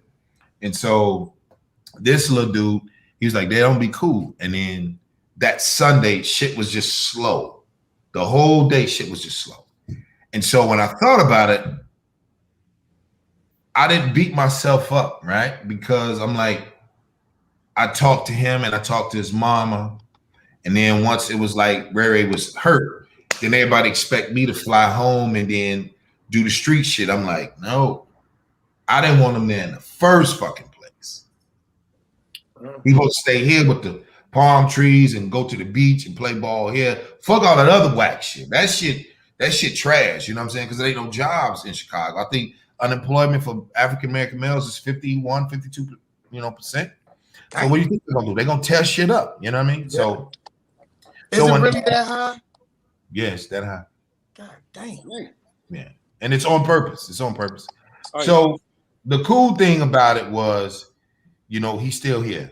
And then when I went home, and I seen him put his motherfucking sock and shoe on with one hand, nigga. Man, that was different. That was different. It's like he's a lefty. So when he got shot in his hand, he got shot in his back, he got shot in his leg, then he got shot in his side. You know what I'm saying? Just to see him, you know, like walking, he paranoid, like you can't lock doors behind him. Just the PTSD or some shit. It was just he got PTSD, right? Yeah. So I'm like, when I walked up, when I go to his mama crib, I go to the crib and I'm like, you know, he come out and he's over the awning, like, who the fuck is it? I'm like, this how you talk? And he was like, Daddy. And he went to a child just that quick. And he came down the stairs and he hugged me. He had, you know, boy, you see how little he was. Yeah. Heartbeat thin in him, so his heartbeat going into mine and shit. So it was just so crazy. And then I'm like, what the fuck are you doing, man? Like, you was supposed to be out there. What the fuck are you doing? So I just took it, maybe just watching that shit with the dude, and it was just like, he didn't take it like it was his fault. He trying to play too cool, and then just listening to y'all just in the comment section, like, you know, when I even said, I don't know why I get parents don't come with pamphlets, and then I wouldn't want my enemy to lose a child, or for a nigga that his son is or daughter is paralyzed from gunshots. You know what I'm saying? It was just weird. So, you know, we're gonna go to the next topic. It's just always, the last thing is just always, I don't want to ask, but why do we hate each other so fucking much? Because like we were never taught how to love. Aspects of slavery and, you know, the psychological aspects of that. But man, at some point, we got to do better, man. We got to get our shit together. We can't keep making excuses. Think about this, Larry. That's right. When you said that part about slavery, right? It started before that, but you're right. The main motherfuckers that would trap us would be us. Mm-hmm. Mm-hmm. Who else could? We were kings. We were warriors. Who else could get up on us but us? G shit. And you got to realize, man, when them women, and I'm not gonna be blaming them because we be saying it all the time. When women went their way and men got shut out, that was the beginning of the end. It started with the family. It started with women saying, "I don't need a man." Then the man ain't around, and then the men we out here. What is it? 20-1. Bitch, I ain't got to worry about that. You nagging a fucking because Sidekick said some shit about how the kids be fucked up. It's a lot of motherfucking shit out here to make men not go home. Exactly. Real shit. Hey nigga, when our daddies was out and around, wasn't no stripper pole. It was there, but they weren't talked about. Great. Let me explain something to you. Let me tell you. They had burlesque dance. Let me tell you. No, they had strippers. There wasn't no pole. The pole got amazing. Great. Let me tell you something that you said that was a key factor that a lot of people don't understand. You had a daddy in your life. Your daddy had a wife. Ain't too many of them reels out here no more. So your daddy, the dude that you idolize, you know who you are. You didn't have that soldier on your side, right, to make that complete. So what you saw was what you did. Right. What you learned from him, it's the same shit.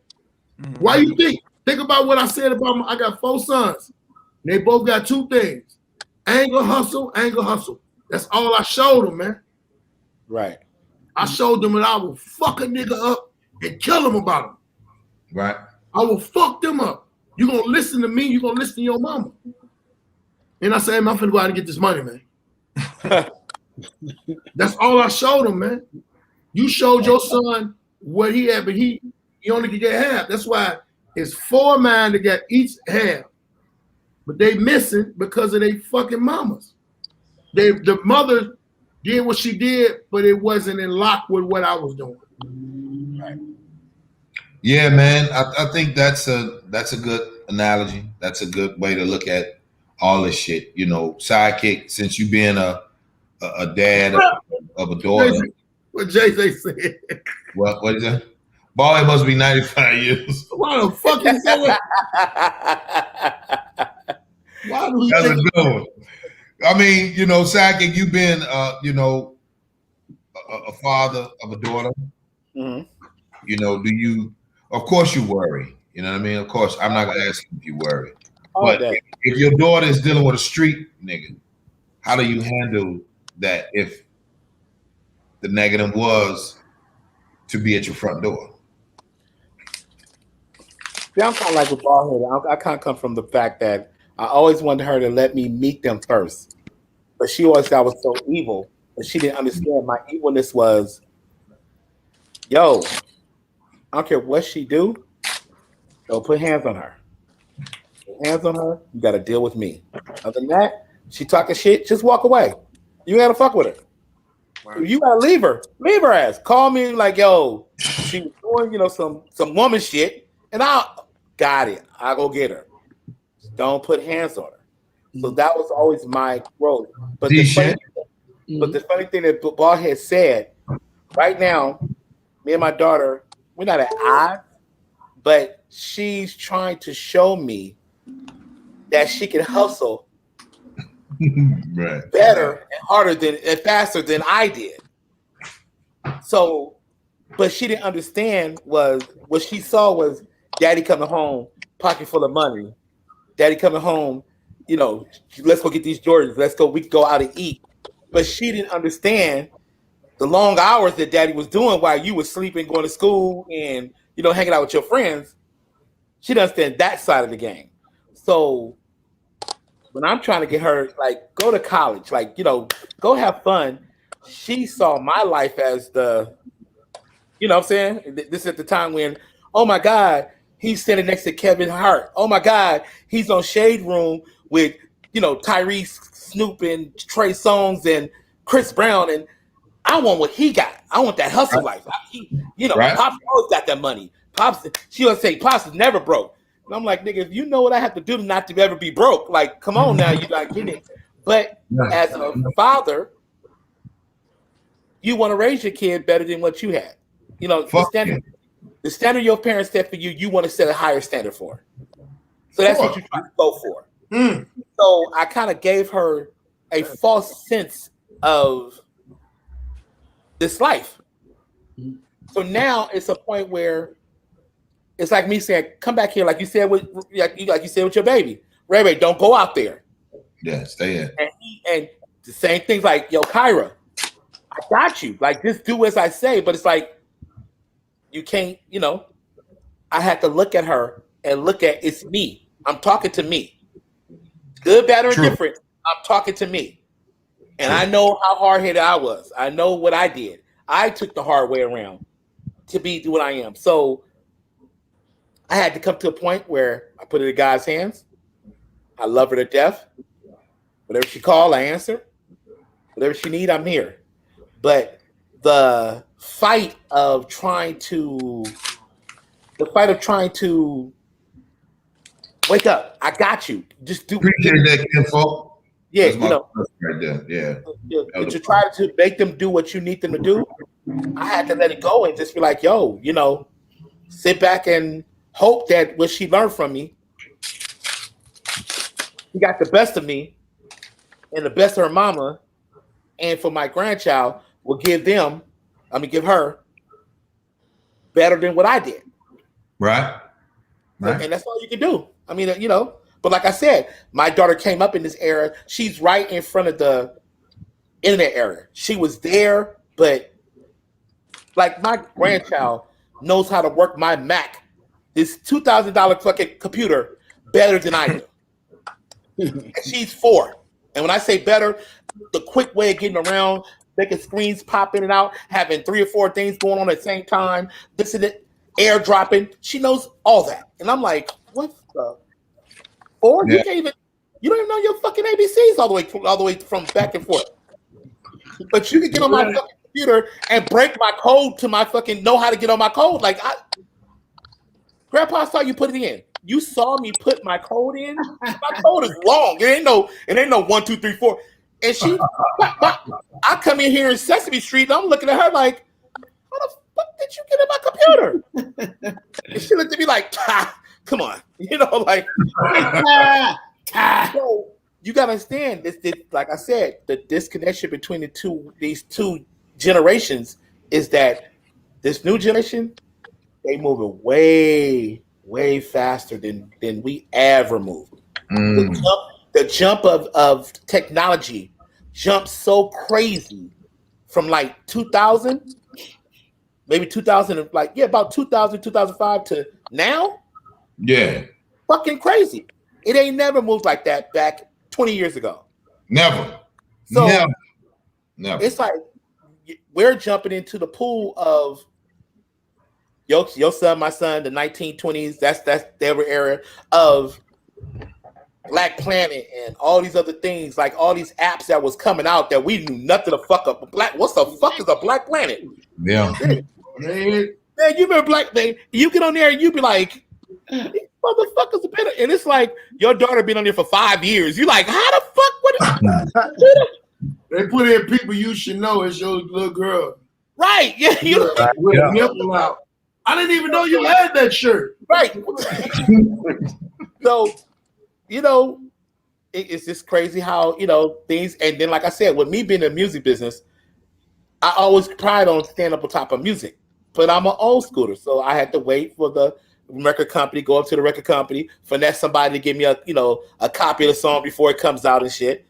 My daughter walked up to me like, "You heard the new Soulja Boy?" I'm like, "It ain't out yet." They're like, man. I'm like, what the fuck? Oh, it's LimeWire.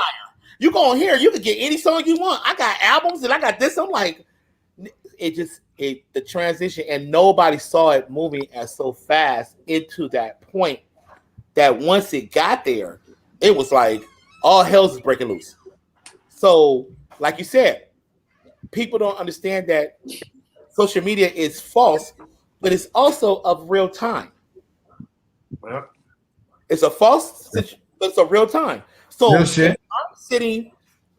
I'm in Carson on Avalon and 190s or some shit, and Grady's my nigga that I don't like how Grady move. That nigga funny style. He's kind of funny with that shit. Mm-hmm. And Grady posts, "Oh, I'm walking out the Carson Mall, nigga, bags, killing them out here." Because he think Carson Mall is safe because it's away from Crenshaw, it's away from it's away from the Valley. Nobody really knows. Look at Pop Smoke. Exactly. And then here I come like, oh, that nigga is around the corner. Right. Got him. And I think that's a good analogy. Twan, you having sons? You got a daughter, Twan? I don't know. You got boys? I have a daughter, man.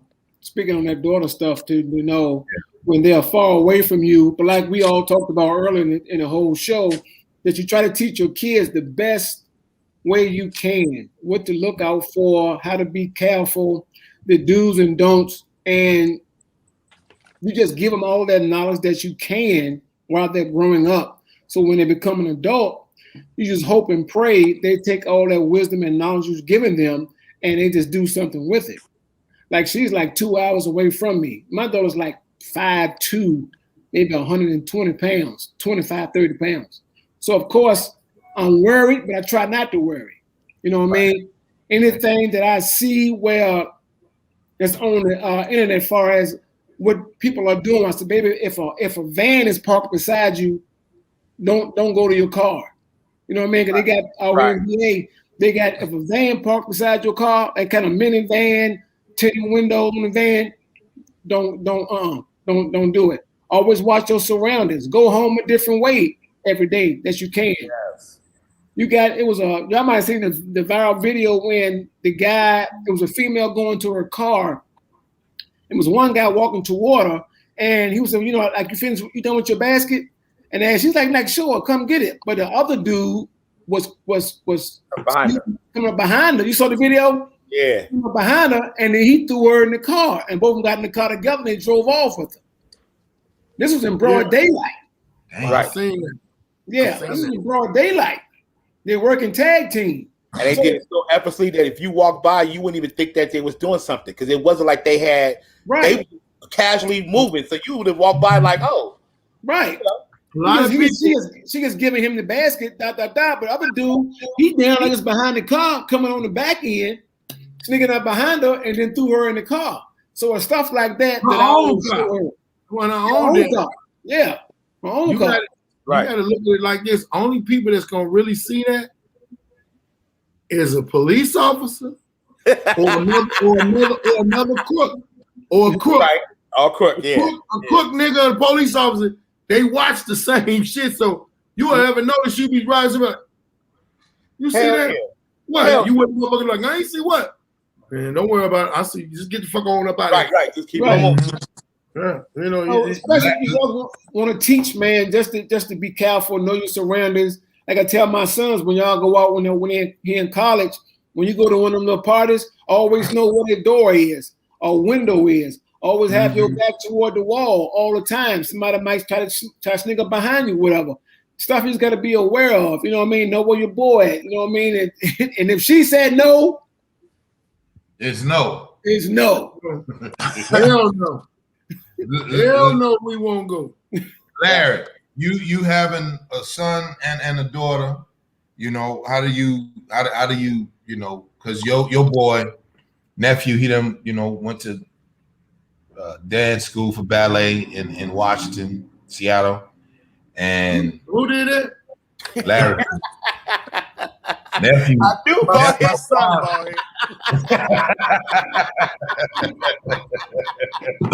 I was gonna say if a nigga on here scrubbing and a nigga doing ballet. What the fuck? Yeah. The all new alpha male. Hey, nephew, my man. Don't talk about nephew. He had that shit when he was my son a beast, man. He a beast. I'm not talking about him. I thought you were saying that Larry was taking up ballet. I was finna lose it. Slam the motherfucking laptop down. That's what I was So you've been a father of both girl and a boy. What's your take on both? You know, both of them, G. Little Larry at school and your daughter. You know, what I mean, she's older than her brother. I think honesty with your children is important. You can't come across self-righteous. You definitely, when you try to parent or teach children something, it's very difficult to do this, but you got to try to explain it to them and teach them in a way that they understand. Sometimes you got to meet them where they at.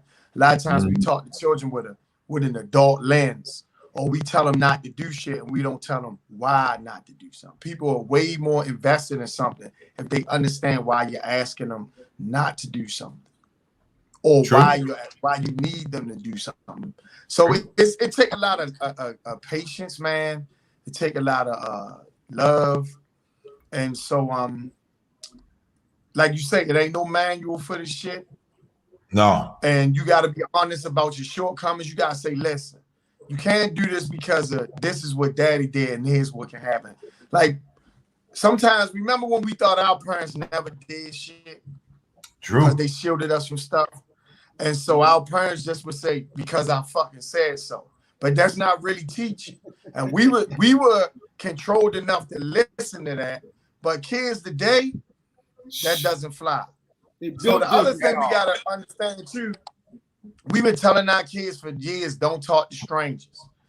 You know, because now strangers can't be trusted. And we wonder why the village has been fractured, because if you can't talk to strangers, you can't listen to strangers because they might do harm to you. Then that means a stranger can't walk up to you and correct you. I don't fucking know you.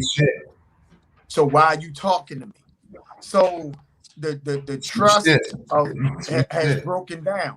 And the other thing is the children don't see honorable, respectable adults in their household. So sometimes just being an adult doesn't afford you respect like it did when we was coming up. True. So you got to kind of earn it. You got to show a child I'm an honorable, respectable adult. And here's why you should listen to me. Here's why I can add value to your life. And you got to be the same way as a parent.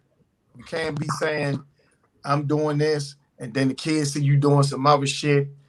you know, it really makes you self-evaluate who you want to be as a person, how you want to parent, and you got to make some hard choices because parenting is about sacrifice, man. Yeah. True that. Real shit, man. So listen, man, I had to talk about this since this is a serious situation. 18-year-old little boy murdered the 7-year-old girl, Jaslyn Adams. 18-year-old little boy. Right? You know that's the same girl. Same girl. Right? Now, the nigga got, if you see the shit, he got tattoos on his face and he just looked lost. Look suspect like a motherfucker. You just when you got tattoos on your face, you ain't got no white people plans. You ain't trying to buy a house, get a job, none of that. At 18. At 18 years old, man. You can't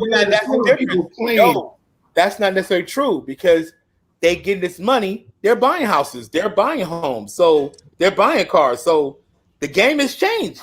No, I mean, that's what I'm saying. Sidekick, a motherfucker ain't working no 9-to-5 job with tattoos. Oh no. They get money. They do something. Rapper. I ain't saying it's got to be illegal, but you definitely can't do it a conventional path. Oh no. Right. Yeah. And how many people good enough to make money that way? Like, here's the thing: it's a very small percentage of people who can make it being a rapper, an athlete, or any of that bullshit. But what happens is our children see these cats doing that stuff. They see the Lil Waynes, they see that, and then they want to do the shit. Like, yo, you're not gonna be that good to overcome tattoos on your fucking face, nigga. You're gonna have to work at Kinko's. So having "I'm a goddamn killer" written on your forehead not gonna fucking serve you because you can't rap. No, you don't have a 40-inch vertical. Fuck life. Right. Fuck life on his neck. We watch a lot of stuff that people do, and like you say, because we're in a 24-hour news cycle, our kids have access to a lot of shit that we can't shield them from. The fucking housewives of Atlanta teaching our daughters to be mean girls and shit. Throw drinks in chicks' faces at posh restaurants. Everybody getting their body made over so they can be the hot bitch on Instagram. Like, nobody's really having a good, honest, living, hard-working life. Everybody want to be the hustler with all the money. Like, yo, that's your rent money you holding up to your ear on fucking Instagram. Real shit. You know what I mean? Like, yeah, everybody's trying to reinvent themselves and be something that they're not. That they're not on the social media. And sometimes you see people and you know the people, right? And you like, this ain't you, player, but you know, go ahead and reinvent yourself. Social media. Social media has made so many lame ass niggas. Right. Lame ass, and I be seeing these niggas. A couple niggas I know from Chicago. They are. I was like, hey man, well, you know I'll slap the shit out you. Right. In real life. Wait, put them motherfucking guns up. Bitch, you ain't gonna shoot a motherfucking grape. And if you do, you go cry about it. A real killer, or that's what a nigga gonna do, ain't gonna cry about it, ain't gonna have no remorse. But like, I caught that nigga, or that nigga did this, I did that. You're gonna be nervous and have a fucking nervous breakdown because you killed somebody. You ain't no gangster. And another thing, Brady, is we don't address mental illness. A lot of our children have mental illnesses, man. Yeah. I'm telling you, if we just learn, right? Which takes put this motherfucker, you put this Wakita on, niggas, This is what the boys don't want to put on. These niggas want to be tight, and they don't want to put it on. I wonder why do you have that? Right. Because that shit look like a Chinese sombrero. If you got that hat, you got that other shit them karate motherfuckers used to be up in the air. No. Boy, this is a Wakita hat. This is a. I know what you want it to be. I know you know what it is. I know who fuck Wakita is. What I'm saying, that damn hat came with your scrub lotion. And for your big purchase. Hey, I had a great time tonight. Hold on. Yeah, Don't talk with about you, ball head. I'm like zoning the fuck out at this point. I'm like, yeah, I gotta go. This nigga got his dumb ass hat on. Man, what the fuck you doing, man? I'm tired as a one-legged man in the ass kicking. Barrel is short. That hat come with. What you supposed to go, y'all? Whoa. Jeff Ford made it fashionable 1982. Okay, Bobby, you know Jeff Ford walked up on me. Jeff Ford walked up on me with 22 of them motherfucking Blackstone Rangers. With that hat on. I got it, nigga. So I'm already knowing. But these niggas don't know nothing about that. I bet you got some shoes to match too, don't you? I bet you I know, you motherfucking cop. I bet you do, don't you? You know how you do with your matching shoes. Size 7. You gotta wear sandals with that hat. You can't wear shoes with that hat. And you gotta have a whisk. Ball head just looked at me like, you gotta have a whisk broom. You know why I got the hat? But he like, all right, that's what They're not gonna know that. They're not gonna know that. They ain't gonna know that. They gotta black Google. samurai. They gotta Google Jeff Ford, and they gotta Google Wakita. They ain't gonna know. Niggas ain't gonna know who the fuck that is. But I wore it because I said when I got this hat, all here gonna tear my ass loose. Let me tell y'all what he talking about, so they can know. When I was growing up, I was always a black gangster disciple until it got broke down. So I lived in a neighborhood called Terrortown. My first day there, my mama tell me to go to the motherfucking store and go get some meat and shit for some sandwiches. We was moving in. And the bread. The bread, mayonnaise, all that. I go to the store, I put like $1 in playing Asteroids and Pac-Man. But before I walked in there, it was 2 niggas younger than me, and they was like, man, what you rap? Because I had finger waves in my motherfucking hair, a pirate hat on, cock to the right. I'm GD to the world block. The motherfuckers say, nigga, what you rap? I said, nigga, BGDM, what the fuck you rap? Them niggas ran off. Look, nigga, I go in the store all the time I'm playing these games. I come outside, nigga. Sidekick. When we back in Chicago, remember me for me to take you to the store and take you to where she was. Nigga, when I came outside, it looked like they dropped the Bud Billigan parade outside with nothing but niggas and shit. Old big niggas, young niggas. Some of them had them hats on, right? I'm saying to myself, where all these niggas come? Somebody finna get their ass whooped. I'm looking, and the nigga, all of a sudden I see them 2 little niggas stepping into it. And they was like, this him? He was like, yeah. One nigga said, nigga, what the fuck you say you ride? I said, nigga, I ride BGD. A nigga stole on me so quick. My reaction was to steal on the next nigga by him. So that nigga was standing there. That nigga hit me, I hit him. I swung, I had the bread and all that shit. Boom, the bread exploded. It took them niggas 1 second to just move back. Boom, I was gone. Booking turned into Pune. If anybody knows, Pune is a whole different game. I get down there. It's an audience of black people. You gotta say it right. Black Keystone Rangers chasing the shit out of me. Nigga, I done lost my pirate hat. I'm mad. Nigga, they hit me upside my finger wave. I get to where my mama standing outside. You know, my mama, she gangster. She say, where the fuck is the bread and the mayonnaise? And I said, do you not see this audience of niggas chasing me? My mama said, I don't give a fuck about that shit. What the fuck are you here for? You don't run it up there.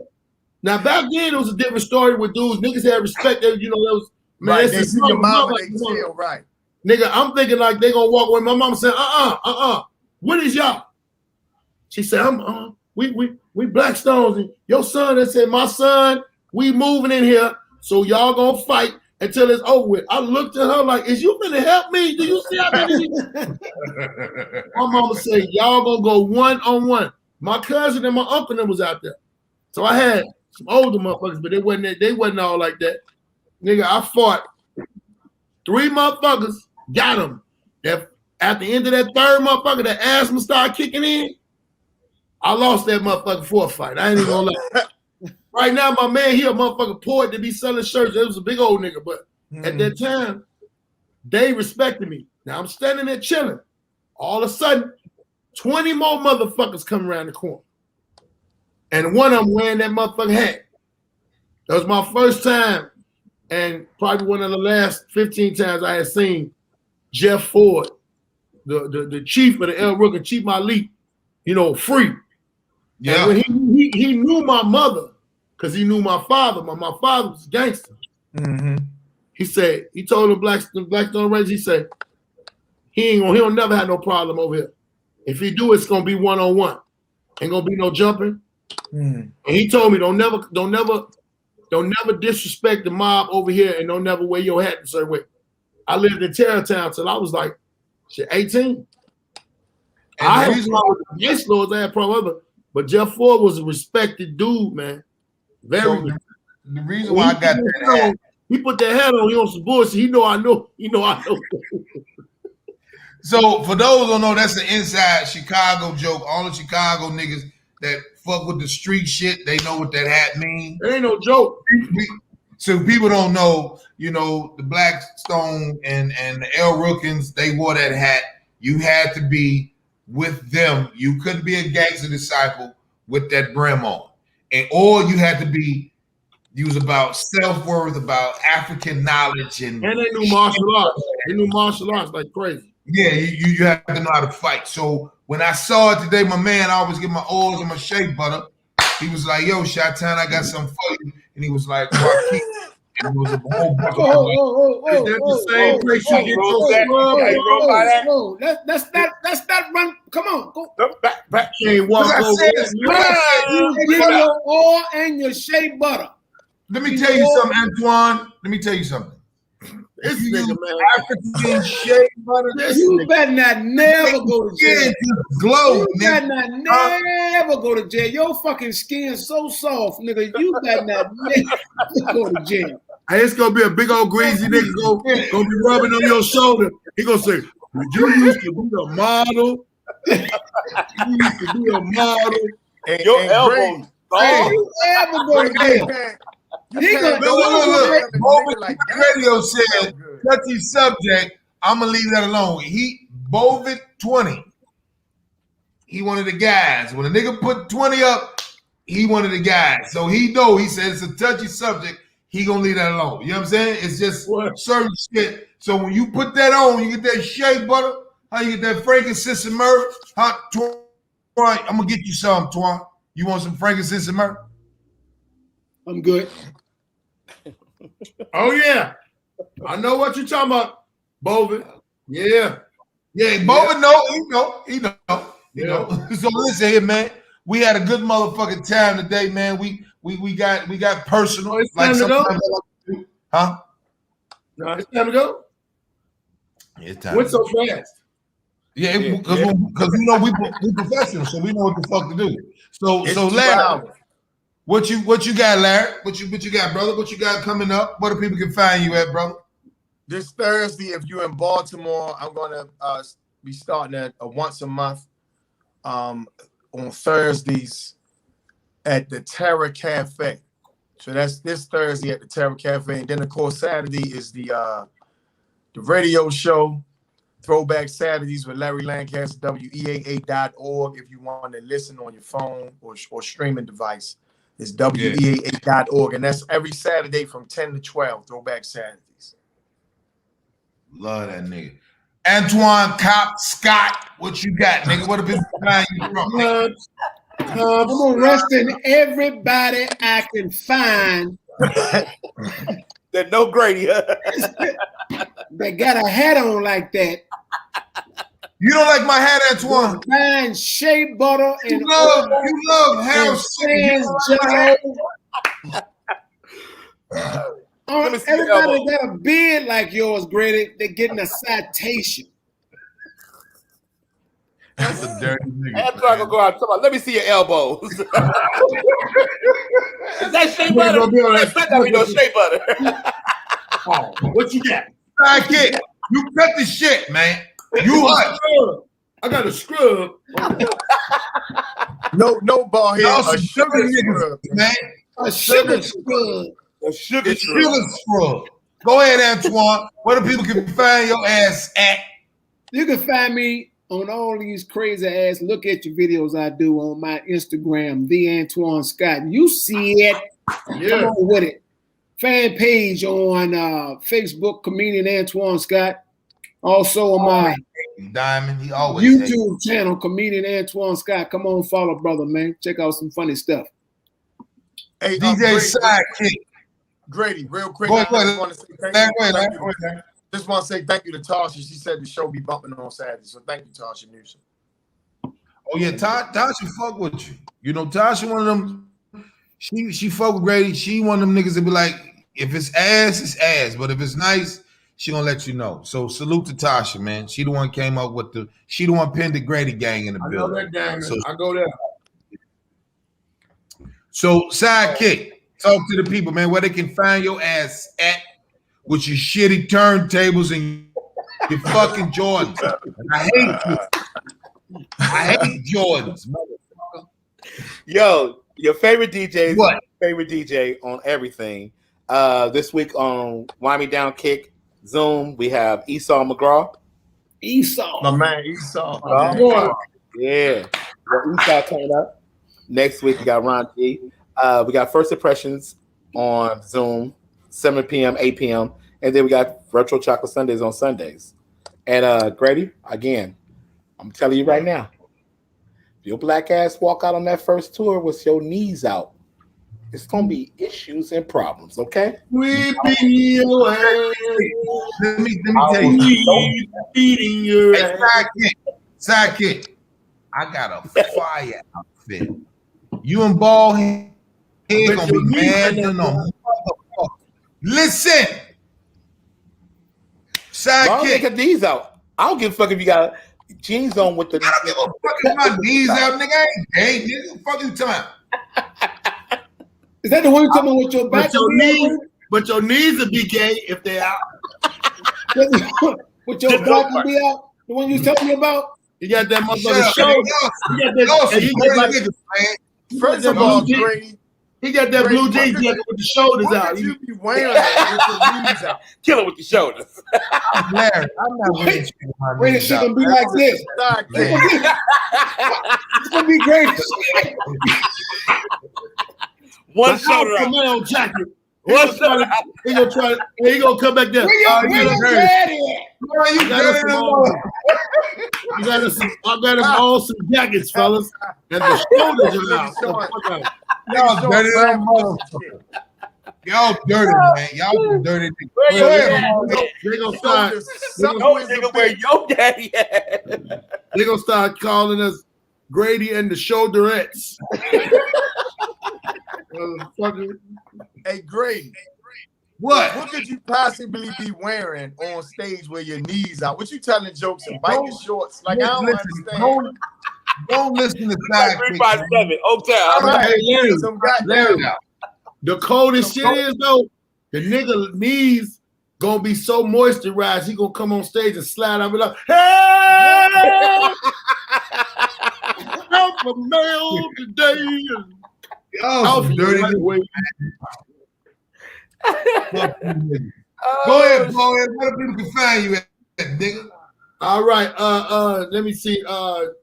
Saturday, May 8th, I will be in Dallas, Texas at the Hyenas with my dog, my Inglewood buddy, Marcus Combs, my sister in comedy, Jess Niche will be down there doing that. That's Mother's Day weekend. And also, I will be in Pearland, Texas, goddamn it, on May 13th. So I'm gonna be doing some more shows in Houston too. So I'm gonna let y'all know about that. But follow me on my social media, comedian Baldhead Phillips, Instagram, Facebook, comedian Baldhead Phillips, and hit the podcast up on YouTube, Baldhead's podcast. And I just want to say this: that all of the alpha males that are on here, we out here working. We out here giving y'all the gift of laughter. DJ Sidekick gives you the gift of music. You can't lose with none of that. You never could lose. And I want y'all, no matter what y'all hear us talk about, know that we care about y'all. We love y'all. And we gonna beat Grady ass if his knees is out on anyone. I'm just gonna let you know that. We're gonna beat your ass. I'm throwing earphones. That motherfucker peak in your head gonna be turned around. Whoop your motherfucker. It's gonna be Sadie Monster. I'm like, this motherfucker here. If you come with your knees out, you better have your motherfucking whole beard French braided. Like, fuck. Grace, you ain't got that hat on. It look like you got a sharp ass coof. I bought one. You piece of shit. Fuck you, Larry. That one right there. That was it. Thank y'all for watching the Alpha Male Mondays. That was it right there, Larry. Y'all dirty niggas. I just want to tell everybody. Brady, what you got going on, Brady? Chat room. Not a help. What I got going on? Greg, you'll be at the next Sugar Shack, get some more sugar. He will not be at the barbershop either. I will be at the barbershop tomorrow morning, motherfucker. I will be there in the morning because it's time for me to. Is you thought shaking your head at me? No, I'm saying no, ballhead. No. You did that last week. So people texting me like, I'm like, last week you did this. You said last week you said. Now you over here. I know you ain't talking to me. I ain't got. I'm go to the barber shop. That's what I'm gonna do. You thought headed me, dog. I just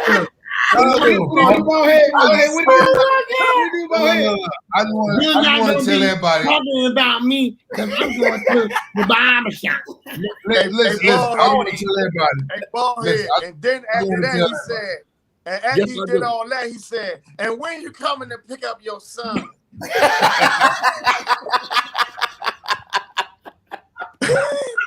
Fuck you, Larry. Listen, fuck both of y'all. Okay. All I'm saying is this. Fuck your lining, nigga. I don't care. You ain't got one. Yeah, I know. I'm gonna make one. I'm saying, thank y'all for tuning in. These niggas behave. How you got your hands on your head like that, little boy? That's how your alpha is. Just imagine it. Hey, what's happening, little boy? I'm ready. How my voice is? Back to my throat. Do my voice. Do it again. What's my voice? Ballhead. What is it? Oh, I got the perfect thing. Look at this piece of shit. No, you gotta put the peak in the front, boy. Yeah, there you go. Oh my god. That motherfucker like Eddie Munster. And a tomato bust in the back of my throat. Yeah. I said, this motherfucker tomato bust in the back of my throat. I wish the motherfucker around me would put a straw in his mouth. No, we no straw. We don't suck on straws. We know at the goddamn. I wish I could snatch the corner part of my rug up off my floor. Boy, hey man, listen, let me tell you niggas something. I don't care. Y'all can talk about me. I can take it. I done took abuse before. All I'm saying is thank everybody for coming in this motherfucker, fucking with us. Thank you guys. Y'all are helping us. Hey Grady, guess what? What? Nobody will fuck with you. Nobody will fuck with you. That's what you gotta understand. We fuck with you, but nobody else will fuck with you. That's the point. You're right. We know you. We love you, man. We even though we know your mind ain't right. I understand that, nigga. Man, y'all some horrible niggas, man. Hey, Grady. I swear y'all some dirty niggas, man. If I ever be around you and the police roll up, I'm gonna give you this edible. Just lift that part up, and put the edible up.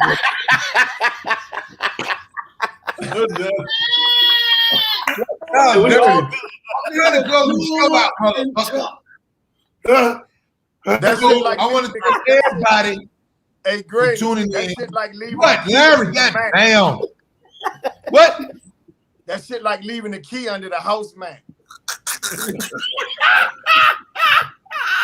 That's the best one. No, I left my key. Go ask Grady.